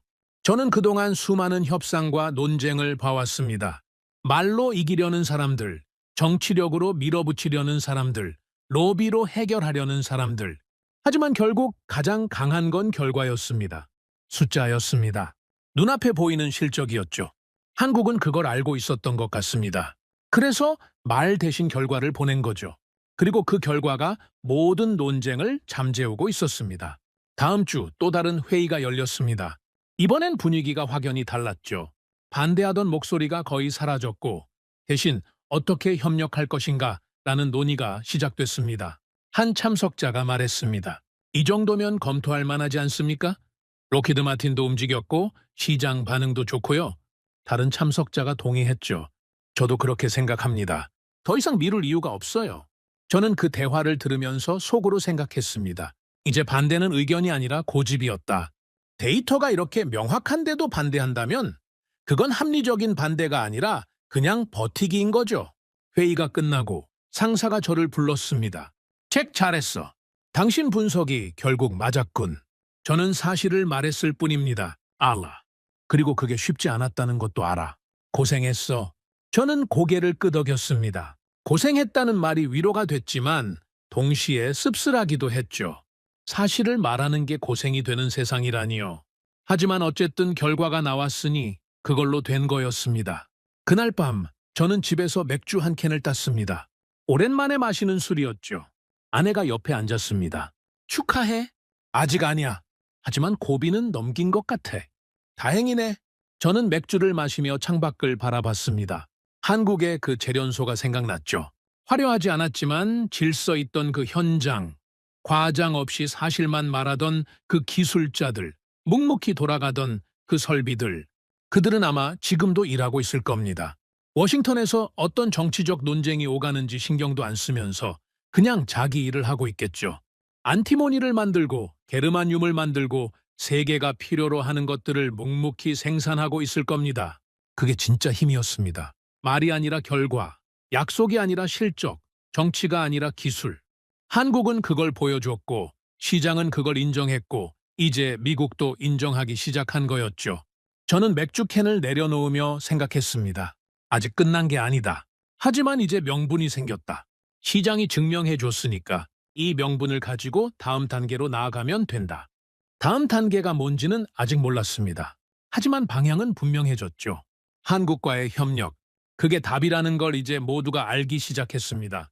밤이 깊어갔습니다. 저는 소파에 앉아 눈을 감았죠. 오랜만에 마음이 편했습니다. 사실이 통했다는 안도감, 숫자가 이겼다는 확신, 그리고 아직 할 일이 남았다는 긴장감. 이 세 가지가 뒤섞인 묘한 기분이었습니다. 하지만 한 가지는 확실했습니다. 이제 판이 움직이기 시작했다는 것. 그리고 그 판을 움직인 건 한국의 결과였다는 것. 정치도 로비도 말솜씨도 아니었습니다. 오직 결과. 그게 모든 걸 바꾸고 있었습니다. 선택하지 않으면 잃습니다. 이건 안보의 기본 원칙이죠. 결정을 미루는 것도 결국 하나의 선택입니다. 아무것도 안 하기로 선택한 거니까요. 그리고 그 선택에는 반드시 대가가 따릅니다. 5장에서 분위기가 바뀌기 시작했다고 말씀드렸죠. 시장이 움직이고 로키드 마틴이 움직이고 내부 반대 목소리가 줄어들었습니다. 하지만 그건 시작에 불과했습니다. 진짜 결정은 아직 내려지지 않았거든요. 그리고 시간은 우리 편이 아니었습니다. 어느 날 아침 긴급회의 소집 메일이 떴습니다. 제목을 보는 순간 심장이 쿵 내려앉았죠. 중국 추가 규제 가능성 평가 회의. 중국이 또 움직이고 있었습니다. 기존 규제만으로도 충분히 타격을 줬는데 거기서 멈추지 않겠다는 거였죠. 정보 분석에 따르면 중국이 추가 품목 규제를 검토하고 있다는 첩보가 들어왔습니다. 아직 확정된 건 아니었지만 가능성만으로도 충분히 위협적이었죠. 회의실에 들어갔을 때 분위기가 무거웠습니다. 국방부 고위 관계자들, 정보 분석관들, 방산 기업 대표들이 모여 있었죠. 스크린에는 중국의 전략광물 수출 현황과 예상 시나리오가 떠 있었습니다. 발표자가 설명을 시작했습니다. 현재 입수된 정보에 따르면 중국이 추가 품목 규제를 준비하고 있을 가능성이 있습니다. 텅스텐, 몰리브덴, 바나듐 등이 후보로 거론되고 있죠. 만약 이 규제가 현실화되면 방산 원가는 최소 30% 이상 상승할 것으로 예상됩니다. 회의실이 술렁였습니다. 30%요? 그게 무슨 뜻인지 다들 알고 있었죠.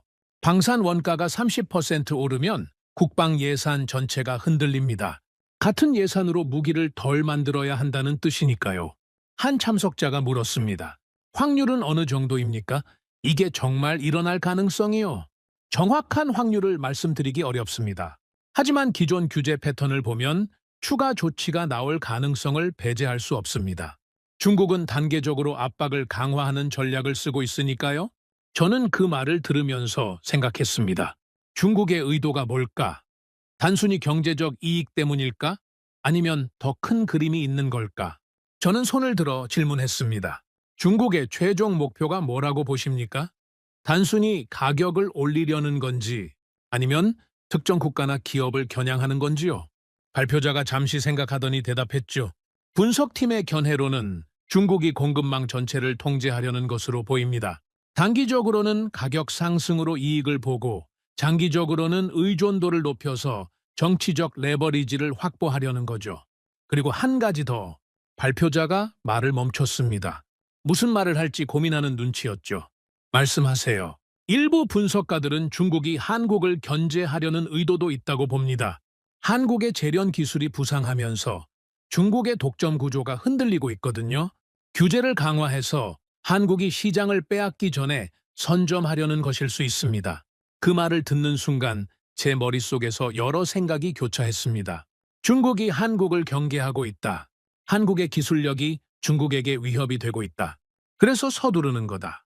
제가 처음에 세웠던 가설이 점점 확인되고 있었죠. 회의가 계속됐습니다. 다음 안건은 미국 국내 대응 방안이었죠. 국내 재련소 재건 현황이 스크린에 떴습니다. 발표자가 설명했습니다.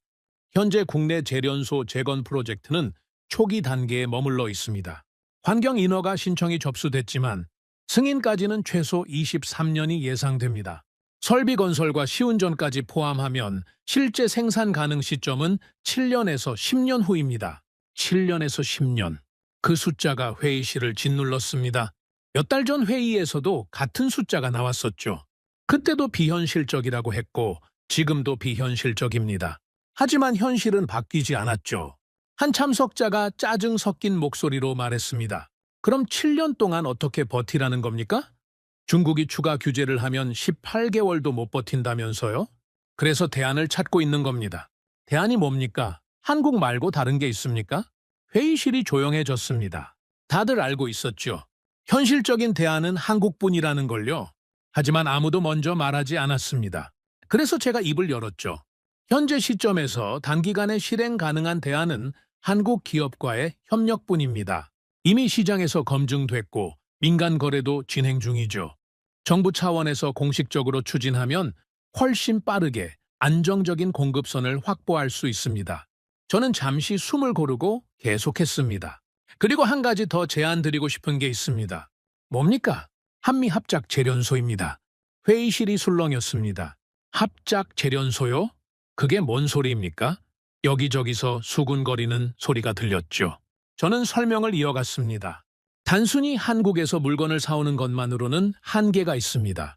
장기적으로는 미국 내에서 생산 능력을 확보해야 하죠. 하지만 우리에게는 기술이 없습니다. 7년에서 10년을 기다릴 여유도 없고요. 그래서 제안하는 겁니다. 한국의 기술과 미국의 자본, 그리고 미국 내 입지를 결합하는 거죠. 한국 기업이 기술을 제공하고 미국에서 재련소를 짓는 겁니다. 한 참석자가 물었습니다. 그게 가능합니까? 한국 기업이 응할까요? 가능성은 있습니다. 한국 기업 입장에서도 미국 시장에 직접 진출하는 건 매력적인 기회니까요. 물론 협상이 필요하겠지만 논의해볼 가치는 있습니다. 회의실이 잠시 침묵했습니다. 다들 그 제안을 소화하는 중이었죠. 합작 재련소라니 전례가 없는 방식이었습니다. 그때 한 고위 관계자가 천천히 입을 열었습니다. 하워드 씨, 그 제안에는 한 가지 문제가 있습니다. 무슨 문제입니까? 투자 구조요? 합작 재련소를 짓는다면 당연히 투자가 필요하죠. 그런데 누가 투자합니까? 민간 기업, 정부? 저는 대답했습니다. 양쪽 다 필요할 겁니다. 민간 투자만으로는 규모가 안 되고 정부 지원이 있어야 하죠. 정부 지원이라면 어떤 형태를 생각하고 있습니까? 직접 투자입니다. 미국 정부가 해당 합작 법인의 지분을 가지는 형태요. 그 말을 하는 순간 회의실 공기가 얼어붙었습니다. 직접 투자요? 정부가 해외 기업의 지분을 가진다고요? 다들 믿을 수 없다는 표정이었죠. 한 참석자가 말했습니다. 하워드 씨, 그건 선을 넘는 얘기 아닙니까? 미국 정부가 해외 민간 기업에 직접 투자한다? 그런 전례가 있습니까? 없습니다. 하지만 지금은 전례 없는 상황이기도 하죠. 전례 없는 상황이라고 해서 뭐든 할 수 있는 건 아닙니다. 정치적으로 엄청난 부담이에요. 의회에서 어떻게 설명합니까? 납세자들에게 어떻게 설명하고요? 맞는 말이었습니다. 미국 정부가 해외 민간 기업에 직접 투자한다? 그건 엄청난 논란을 불러올 일이었죠. 왜 미국 기업이 아니라 외국 기업이냐? 왜 납세자 돈을 해외로 보내냐? 이런 비판이 쏟아질 게 뻔했습니다. 하지만 저는 물러서지 않았습니다. 저도 그 부담을 압니다. 하지만 대안이 뭡니까? 7년을 기다리면서 중국의 추가 규제를 맞습니까? 18개월 안에 재고가 바닥나는 걸 지켜봅니까? 정치적 부담과 안보 위기 중에 뭐가 더 무겁습니까? 회의실이 조용해졌습니다. 아무도 대답하지 않았죠. 대답할 수 없었으니까요. 둘 다 무거운 선택이었습니다. 하지만 하나는 불편한 선택이고 다른 하나는 파국이었죠. 회의가 끝났습니다. 결론은 나오지 않았지만 분위기는 달라져 있었습니다. 합작 재련소 구상이 정식 안건으로 올라가기로 했죠. 저는 관련 자료를 정리해서 상세 보고서를 작성하라는 지시를 받았습니다. 며칠 동안 저는 보고서 작성에 매달렸습니다. 합작 재련소의 구조, 투자 규모, 예상 효과, 리스크 분석, 모든 걸 꼼꼼하게 정리했죠. 특히 투자 구조 부분에 공을 들였습니다. 정부 직접 투자가 왜 필요한지, 어떤 형태가 가장 적절한지, 법적 근거는 무엇인지, 보고서를 쓰면서 저도 계속 고민했습니다. 이게 정말 맞는 방향일까? 정치적 반발을 감수할 만한 가치가 있을까? 내가 너무 앞서가는 건 아닐까? 하지만 숫자는 명확했습니다. 현실은 분명했죠. 우리에게는 만들 능력이 없었습니다. 기술도 없고, 시간도 없고, 인력도 없었죠. 그렇다면 선택지는 두 가지뿐이었습니다. 아무것도 안 하고 망하거나, 불편한 선택을 하고 살아남거나. 저는 보고서 결론 부분을 이렇게 썼습니다. 미국은 현재 전략광물 재련 능력이 사실상 전무한 상태다. 국내 재건은 최소 7년이 소요되며 그 기간 동안 중국 의존도는 더욱 심화될 것이다. 유일한 현실적 대안은 한국 기업과의 협력이며 장기적 공급 안정을 위해 한미 합작 재련소 설립을 제안한다. 이를 위해 미국 정부의 직접 투자가 필요하다.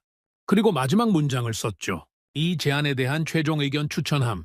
그 문장을 쓰는데 오랜 시간이 걸렸습니다. 추천함이라는 두 글자가 이렇게 무거울 줄 몰랐죠. 이건 단순한 분석 보고서가 아니었습니다. 제 이름을 건 권고였습니다. 만약 이게 실패하면 그 책임은 제게 돌아올 거였죠. 보고서를 다 쓰고 나서 저는 한참을 화면을 바라봤습니다. 제출 버튼 위에 커서가 떠 있었죠. 누르면 끝입니다. 돌이킬 수 없습니다. 그날 밤 저는 집에서 아내와 대화를 나눴습니다. 내일 중요한 보고서를 제출해야 해. 어떤 보고서? 미국 정부가 한국 기업에 직접 투자해야 한다는 내용이야. 합작 재련소를 짓자는 거지. 아내가 눈을 동그랗게 떴죠. 그게 가능한 거야? 엄청 논란될 것 같은데. 알아. 하지만 다른 방법이 없어. 그럼 당신한테 부담이 되는 거 아니야? 저는 잠시 침묵했습니다. 부담이요? 당연히 부담이었죠. 이 보고서가 통과되면 저는 그 결정의 주역이 되는 겁니다. 성공하면 공로가 되겠지만 실패하면 모든 비난이 저한테 쏟아질 거였죠. 부담되지. 하지만 누군가는 해야 할 일이야. 그리고 지금 이걸 할 수 있는 사람은 나밖에 없어. 한국 현장을 직접 봤고 데이터를 분석했고 상황을 가장 잘 아는 사람이 나니까. 아내가 제 손을 잡았습니다. 당신이 옳다고 생각하는 거면 해. 결과가 어떻든 나는 당신 편이야. 그 말이 힘이 됐습니다. 저는 고개를 끄덕였죠. 고마워. 다음 날 아침 저는 사무실에 일찍 출근했습니다. 컴퓨터를 켜고 보고서 파일을 열었죠. 마지막으로 한 번 더 검토했습니다. 오타는 없는지, 논리는 탄탄한지, 빠진 부분은 없는지, 그리고 제출 버튼을 눌렀습니다. 화면에 제출 완료라는 메시지가 떴습니다. 저는 의자에 등을 기대고 한숨을 내쉬었죠. 이제 주사위는 던져졌습니다. 며칠 후 상부에서 연락이 왔습니다. 보고서가 검토됐고 추가 논의가 필요하다는 거였죠. 국방부와 상무부가 공동으로 검토하고 있다고 했습니다. 그 말을 듣는 순간 저는 긴장이 됐습니다. 국방부와 상무부가 함께 움직인다는 건 이 건이 상당히 높은 레벨에서 논의되고 있다는 뜻이었죠. 일주일이 지났습니다. 저는 계속 기다렸죠. 추가 질문이 오면 대답하고 자료 요청이 오면 보내고 그러면서 속으로는 계속 불안했습니다. 통과될까? 거부될까? 결과가 어떻게 나올까? 그러던 어느 날 상사가 저를 불렀습니다. 잭 위에서 당신한테 의견을 물어보고 싶다고 해. 무슨 의견이요? 합작 재련소 건 최종 결정을 앞두고 있는데 담당자 의견을 직접 듣고 싶다는 거야. 저는 긴장했습니다. 최종 결정 전에 저를 부른다는 건 제 의견이 그만큼 중요하다는 뜻이었죠. 동시에 책임도 커진다는 뜻이었습니다. 알겠습니다. 언제입니까? 내일 오전. 그날 밤 저는 잠을 설쳤습니다. 내일 뭐라고 말해야 할까? 어떻게 설득해야 할까? 머릿속에서 수많은 시나리오가 오갔죠. 새벽 3시쯤 저는 침대에서 일어나 서재로 갔습니다. 노트북을 열고 보고서를 다시 읽었죠. 그리고 메모를 했습니다. 내일 말해야 할 핵심 포인트들을 정리했습니다. 첫째, 우리에게는 만들 능력이 없다. 이건 인정해야 할 현실이다. 둘째, 시간이 없다. 7년을 기다릴 여유가 없다. 셋째, 한국은 이미 검증됐다. 시장이 증명했고 로키드 마틴이 증명했다. 넷째, 빌리는 게 아니라 함께 만드는 거다. 합작이니까 우리도 주인이 된다. 다섯째, 선택하지 않는 것도 선택이다. 아무것도 안 하면 지는 거다. 메모를 다 쓰고 나서 저는 한참을 창밖을 바라봤습니다. 동이 트고 있었죠. 새로운 하루가 시작되고 있었습니다. 그리고 오늘 어쩌면 새로운 시대가 시작될지도 모릅니다. 아침이 됐습니다. 저는 정장을 차려입고 출근했죠. 회의실에 들어갔을 때 이미 여러 사람이 앉아 있었습니다. 국방부 고위 관계자, 상무부 관계자, 그리고 몇몇 자문위원들. 저는 자리에 앉았습니다. 심장이 빠르게 뛰었죠.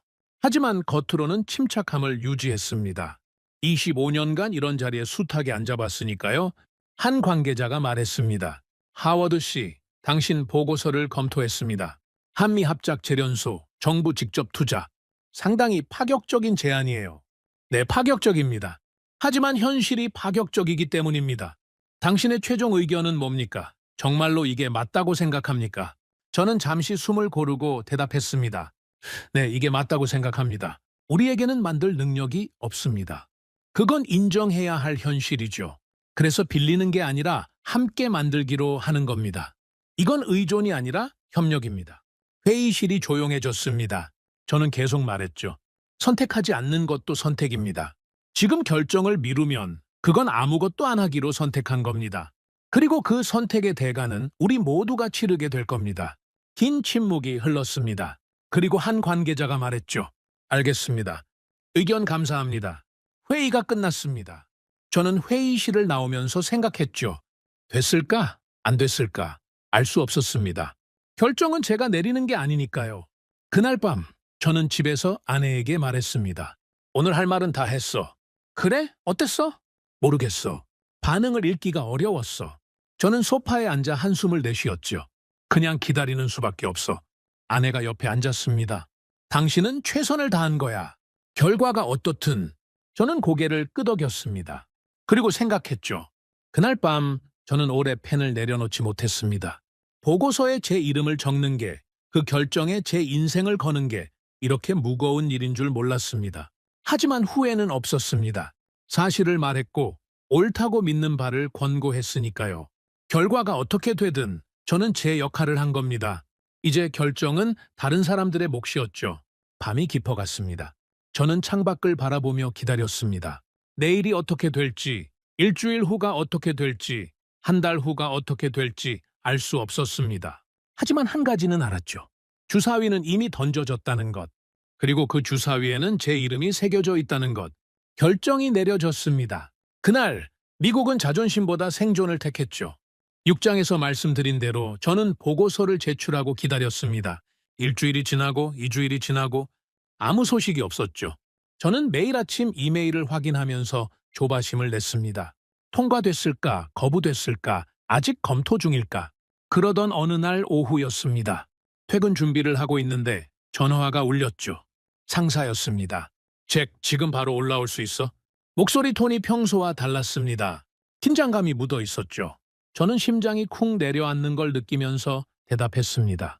네, 바로 가겠습니다. 엘리베이터를 타고 올라가면서 온갖 생각이 머릿속을 스쳤습니다. 좋은 소식일까? 나쁜 소식일까? 해고 통보일까? 아니면 승인 소식일까? 손바닥에 땀이 났죠.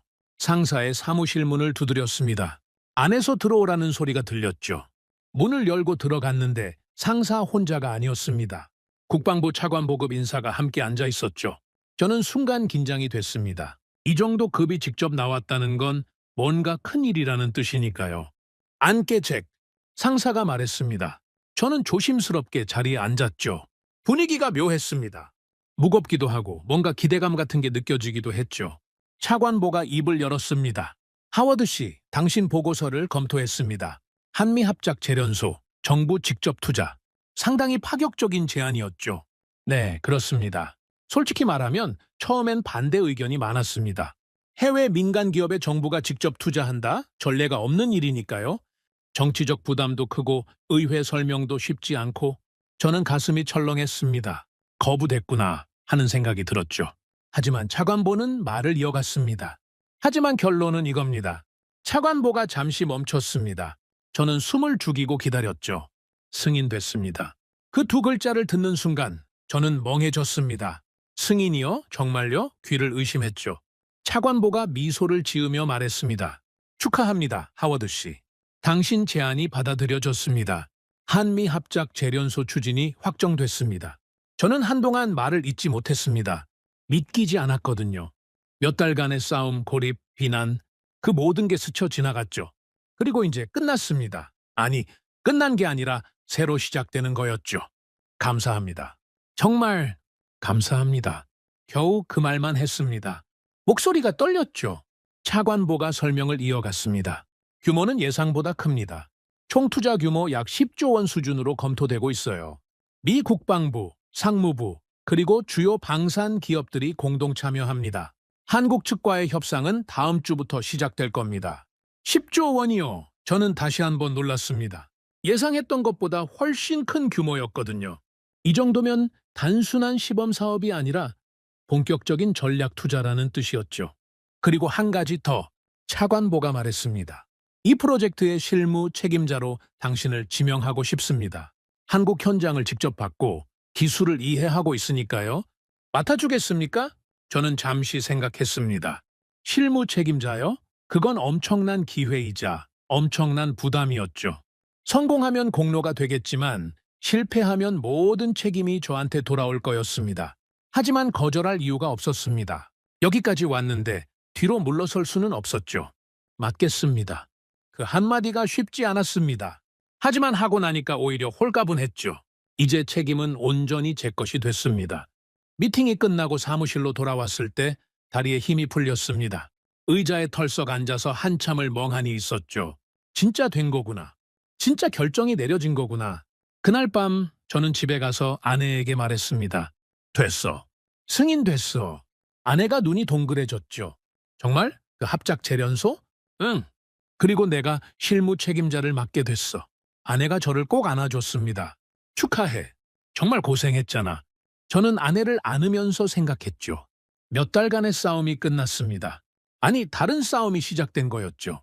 하지만 이번엔 혼자가 아니었습니다. 정부가 뒤에 있고 한국이 파트너로 있었으니까요. 며칠 후 공식 발표가 있었습니다. 미국 정부가 한국 기업과 합작으로 재련소를 설립한다는 뉴스가 나갔죠. 언론이 난리가 났습니다. 긍정적인 반응도 있었고 비판적인 반응도 있었죠. 미국이 해외 기업에 투자한다고? 왜 한국이지? 일본이나 호주는 안 되나?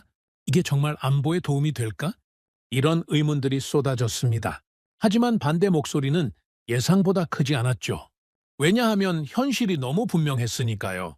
중국 규제로 방산 라인이 위협받고 있고 대안은 한국뿐이라는 걸 이제 다들 알고 있었습니다. 내부에서도 분위기가 달라졌습니다. 몇 달 전까지만 해도 저를 한국 편이라고 공격하던 사람들이 이제는 아무 말도 하지 않았죠. 반대할 명분이 없어졌으니까요. 정부가 공식적으로 결정을 내렸는데 뭐라고 하겠습니까? 한 동료가 저를 찾아왔습니다. 예전에 회의에서 저를 비꼬던 사람이었죠. 하워드 씨, 축하합니다. 고맙습니다. 솔직히 말하면 처음엔 당신 분석이 틀렸다고 생각했어요. 한국이 될 리가 없다고요. 그런데 당신이 맞았네요. 저는 쓴웃음을 지었습니다. 이제 와서요? 하지만 입 밖으로 내지는 않았죠. 저는 사실을 말했을 뿐입니다. 알아요. 그리고 그게 쉽지 않았다는 것도 알아요. 그 동료가 자리를 떠나고 저는 생각했습니다. 사실이 통했다. 숫자가 이겼다. 정치와 감정에 맞서 싸워서 결국 팩트가 승리했다. 물론 모든 반대가 사라진 건 아니었습니다. 여전히 불만을 품은 사람들이 있었죠. 방산기업 로비스트들 중 일부는 뒷말을 하고 다녔습니다. 하지만 그건 이제 중요하지 않았습니다. 결정은 내려졌고 되돌릴 수 없었으니까요. 방산기업들의 태도도 바뀌기 시작했습니다. 정부가 움직이니까 민간도 따라온 거죠. 경쟁적으로 한국 측과 접촉하기 시작했습니다. 장기 공급 계약 논의, 기술 협력 논의, 합작 투자 논의. 갑자기 모두가 한국에 관심을 보이기 시작했죠. 저는 그 변화를 지켜보면서 씁쓸한 기분이 들었습니다. 몇 달 전까지만 해도 한국은 안 된다고 하더니 이제는 서로 먼저 하겠다고 난리구나. 하지만 어쨌든 방향이 맞으니까 좋은 일이었죠. 한국 측과의 첫 공식 협상이 시작됐습니다. 저는 미국 측 실무대표로 참석했죠. 화상회의였는데 화면 너머로 익숙한 얼굴들이 보였습니다. 온산 재련소에서 만났던 기술진들이었죠. 그들은 여전히 차분했습니다. 과장 없이 사실만 말했죠. 협상은 순조롭게 진행됐습니다. 물론 세부 조건에서는 줄다리기가 있었지만 큰 틀에서는 합의가 빠르게 이루어졌죠. 양측 모두 이 협력이 필요하다는 걸 알고 있었으니까요. 협상이 끝나고 한국 측 대표가 말했습니다. 하워드 씨 처음 온산에 오셨을 때 기억나세요? 물론이죠. 잊을 수가 없습니다. 그때 당신 표정이 많이 의심 가득했었어요. 이게 진짜 되나 하는 눈빛이었죠. 저는 웃었습니다. 맞아요. 솔직히 반신반의했습니다. 그런데 지금은요? 저는 잠시 생각했습니다. 그리고 대답했죠. 지금은 확신합니다. 이게 맞는 방향이라는 걸요? 한국 측 대표가 고개를 끄덕였습니다. 우리도 같은 생각입니다. 좋은 파트너가 되길 바랍니다. 파트너. 그 단어가 마음에 와닿았습니다. 더 이상 공급자와 구매자의 관계가 아니었죠. 함께 만들어가는 파트너. 그게 이 협력의 본질이었습니다. 며칠 후 저는 상사에게 불려갔습니다. 이번엔 좋은 소식이었죠. 잭 위에서 당신 공로를 인정하고 있어. 승진 대상자로 올라갔더군. 승진이요? 저는 조금 놀랐습니다. 물론 기쁜 소식이었지만 솔직히 승진은 별로 생각 안 하고 있었거든요. 그냥 제 일을 했을 뿐이었으니까요. 감사합니다. 하지만 아직 프로젝트가 시작 단계입니다. 결과가 나오기 전에 상 받는 건 좀... 상사가 웃었습니다. 그래도 여기까지 온 게 대단한 거야. 몇 달 전만 해도 사면초가였잖아. 한국 편이라고 욕먹고 고립되고 그걸 뚫고 여기까지 온 거야. 맞는 말이었습니다. 몇 달 전에 저를 생각하면 정말 힘든 시간이었죠. 사실을 말하는 게 죄가 되는 것 같았고 옳은 일을 하는 게 처벌받는 것 같았습니다. 하지만 결국 통했죠. 고마워요. 근데 진짜 승부는 이제부터입니다. 재련소가 실제로 지어지고 가동되고 결과가 나와야 진짜 성공인 거죠. 알라. 그래서 더 기대되는 거야. 저는 사무실로 돌아와서 창밖을 바라봤습니다. 워싱턴의 하늘이 맑았죠. 몇 달 전에는 그 하늘이 무겁게 느껴졌는데 지금은 달랐습니다. 가볍다고 할 수는 없지만 적어도 희망이 보였죠. 그날 밤 저는 집에서 아내와 저녁을 먹으며 대화를 나눴습니다. 이제 진짜 시작이야. 응? 뭐가? 합작 재련소. 결정은 났지만 실제로 짓고 운영하는 건 이제부터거든? 몇 년이 걸릴 거야. 아내가 제 손을 잡았습니다. 당신이라면 잘할 거야. 여기까지 왔잖아. 저는 고개를 끄덕였습니다. 그리고 생각했죠. 미국은 자존심보다 생존을 택했다. 우리는 선을 넘었다.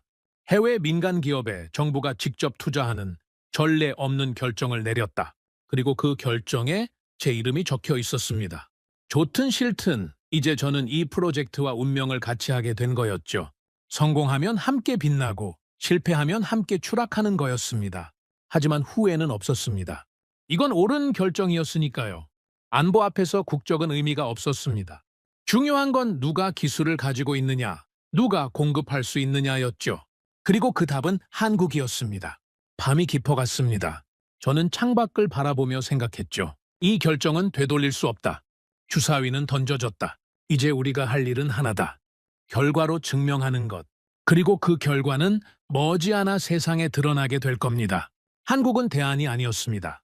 대체제도 아니었죠. 한국은 질서를 바꾸고 있었습니다.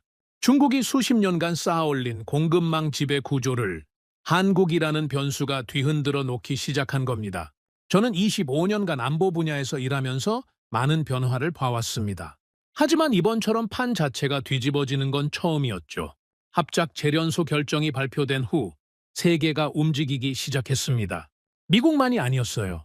유럽, 일본, 호주, 동남아시아 모두가 공급망을 재점검하기 시작했죠.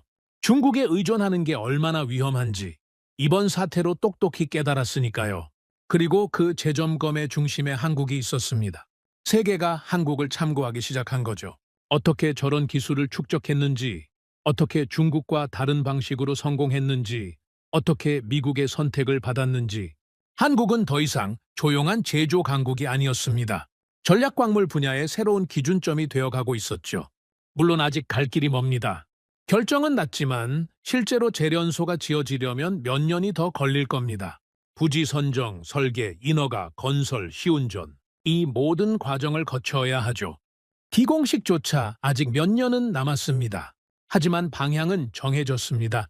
그리고 그 방향이 가장 중요한 거죠. 저는 요즘 종종 처음을 돌아보곤 합니다. 장표 맨 아래에서 처음 한국이라는 이름을 봤을 때 그때는 정말 아무 생각이 없었죠. 한국이 뭐 어쨌다고? 재련은 중국이나 일본 영역 아닌가? 그렇게 가볍게 넘겼었습니다. 그런데 지금은요? 저는 한국 때문에 여기 있습니다.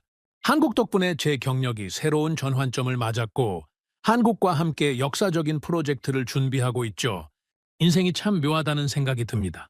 한국 기술진들과 협의하면서 저는 많은 걸 배우고 있습니다. 그들의 일하는 방식이 인상적이거든요. 말이 적습니다. 과장도 없고 자랑도 없죠. 대신 행동으로 보여줍니다. 문제가 생기면 조용히 해결하고 성과가 나면 담담하게 보고하죠. 한 번은 기술 책임자에게 물어봤습니다. 왜 그렇게 조용히 일하십니까? 미국 기업들은 조금만 성과가 나도 대대적으로 홍보하는데요. 기술 책임자가 웃으면서 대답했죠. 우리는 말보다 결과를 믿습니다. 말은 사라지지만 결과는 남으니까요. 50년간 그렇게 일해왔습니다. 말보다 결과, 그 철학이 마음에 와닿았습니다. 미국은 프레젠테이션의 나라죠. 화려한 슬라이드, 멋진 수사, 자신감 넘치는 발표. 그런 것들에 익숙해져 있었습니다. 하지만 한국은 달랐어요. 조용히 일하고 묵묵히 쌓고 결과로 증명하는 문화였죠. 그래서 50년이 가능했구나 하는 생각이 들었습니다. 매일 조금씩 꾸준히 포기하지 않고 쌓아올린 거죠. 한순간의 화려함이 아니라 세월의 무게가 만들어낸 기술이었습니다. 기술은 하루아침에 만들어지지 않습니다. 그걸 한국이 증명하고 있었죠. 어느 날 저녁, 저는 워싱턴의 한 카페에서 한국 측 담당자와 커피를 마셨습니다. 프로젝트 준비 회의가 끝난 후였죠. 분위기가 편안했습니다. 공식적인 자리가 아니라 그냥 사적인 대화였으니까요. 하워드 씨, 처음에 한국을 어떻게 생각하셨어요? 솔직하게 대답했죠. 솔직히요, 별로 안 중요하게 생각했습니다. 한국은 반도체나 자동차 만드는 나라지 재련은 아니라고 봤거든요. 그럼 지금은요? 저는 잠시 생각했습니다. 그리고 대답했죠. 지금은 존경합니다. 50년간 한 분야에 집중해서 여기까지 온 거잖아요. 쉬운 일이 아니죠.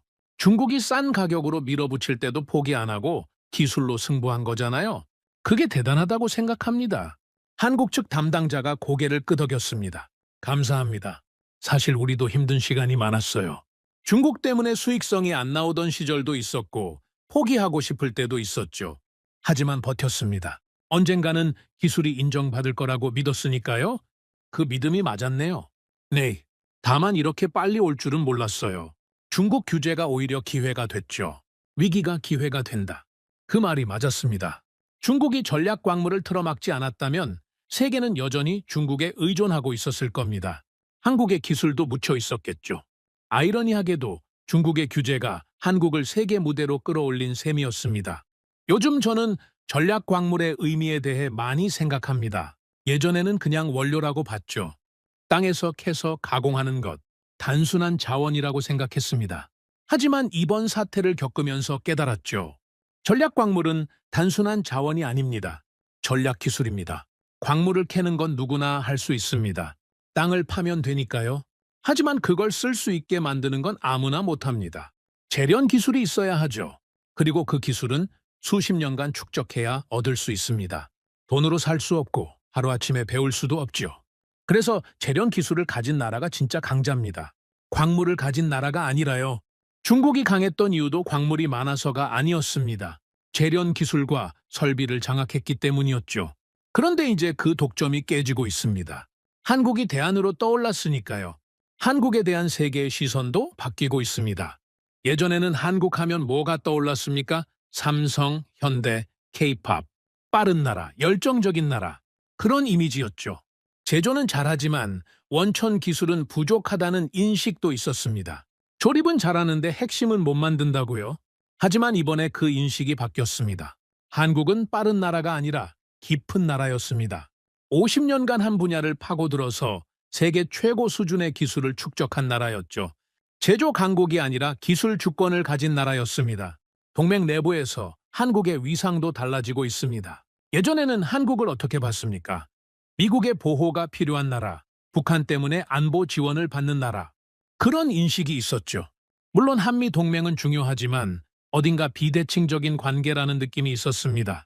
하지만 이제는 다릅니다.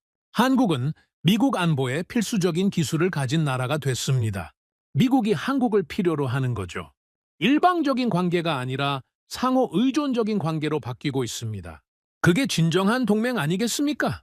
저는 요즘 미래에 대해서도 생각합니다. 다음 세대의 전쟁은 어떤 모습일까요? 아마 지금과는 많이 다를 겁니다. 드론, 인공지능, 우주무기, 사이버전 이런 것들이 중심이 되겠죠. 그리고 그 모든 첨단 무기에는 전략광물이 들어갑니다. 반도체에도, 배터리에도, 센서에도, 통신 장비에도 전략광물 없이는 미래 전쟁을 치를 수 없습니다. 그래서 지금 우리가 내린 결정이 중요한 겁니다. 이건 단기적인 대응이 아니라 다음 세대를 위한 투자입니다. 며칠 전 저는 집에서 아내와 대화를 나눴습니다. 이 프로젝트가 성공하면 어떻게 될 것 같아? 아내가 물었죠. 저는 잠시 생각했습니다. 미국이 중국에서 벗어나는 거지. 전략광물을 자체 조달할 수 있게 되는 거야. 안보가 훨씬 안정될 거야. 그럼 당신은? 나는? 모르겠어. 프로젝트가 끝나면 뭘 할지 아마 은퇴하게 될 수도 있고. 후회 없어? 저는 고개를 저었습니다. 없어. 25년간 일했는데 이런 프로젝트에 참여한 게 가장 보람 있어. 내 이름이 역사에 남을지는 모르겠지만 적어도 내가 옳은 일을 했다는 건 알아. 아내가 제 손을 잡았습니다. 그거면 충분해. 그 말이 마음에 남았습니다. 그거면 충분하다. 맞는 말이었죠. 저는 오랫동안 강대국을 믿어왔습니다. 더 많은 자원, 더 큰 시장, 더 강한 군대. 그게 힘이라고 생각했죠. 하지만 이번 경험을 통해 배운 건 다릅니다. 미래는 자원을 가진 나라가 아니라 자원을 다룰 줄 아는 나라의 것입니다. 광물이 많아봤자 기술이 없으면 소용없습니다. 반대로 광물이 적어도 기술이 있으면 세계가 찾아옵니다. 한국이 그걸 증명했죠. 한국은 소리치지 않았습니다. 대신 준비했고, 축적했고, 증명했습니다. 그래서 미국이 선택한 겁니다. 그리고 저는 그 선택에 제 이름을 걸었죠. 아직 갈 길이 멉니다. 재련소 기공식까지도 몇 년이 남았고 실제 가동까지는 더 오랜 시간이 걸릴 겁니다. 그 사이에 수많은 난관이 있겠죠. 정치적 반발, 기술적 문제, 예상치 못한 변수들. 하지만 방향은 정해졌습니다. 그리고 저는 확신합니다. 이 결정이 옳았다는 걸요. 5년 후에도 10년 후에도 우리는 이 순간을 돌아보면서 말할 겁니다. 그때 우리가 옳은 선택을 했다고요. 밤이 깊어갔습니다. 저는 서재 창밖을 바라보며 생각에 잠겼습니다. 워싱턴의 밤하늘에 별이 떠 있었죠. 25년 전 처음 이 도시에 왔을 때도 저 별들이 있었습니다. 그때는 젊은 분석가였죠. 야망이 있었고 뭔가 해내고 싶었습니다. 그리고 25년이 지난 지금 저는 여기 있습니다. 머리는 희끗해졌고 체력은 예전 같지 않습니다. 하지만 한 가지는 변하지 않았죠. 사실을 믿는다는 것, 숫자를 믿는다는 것, 그리고 옳다고 생각하는 바를 말한다는 것. 그게 저를 여기까지 이끌었습니다.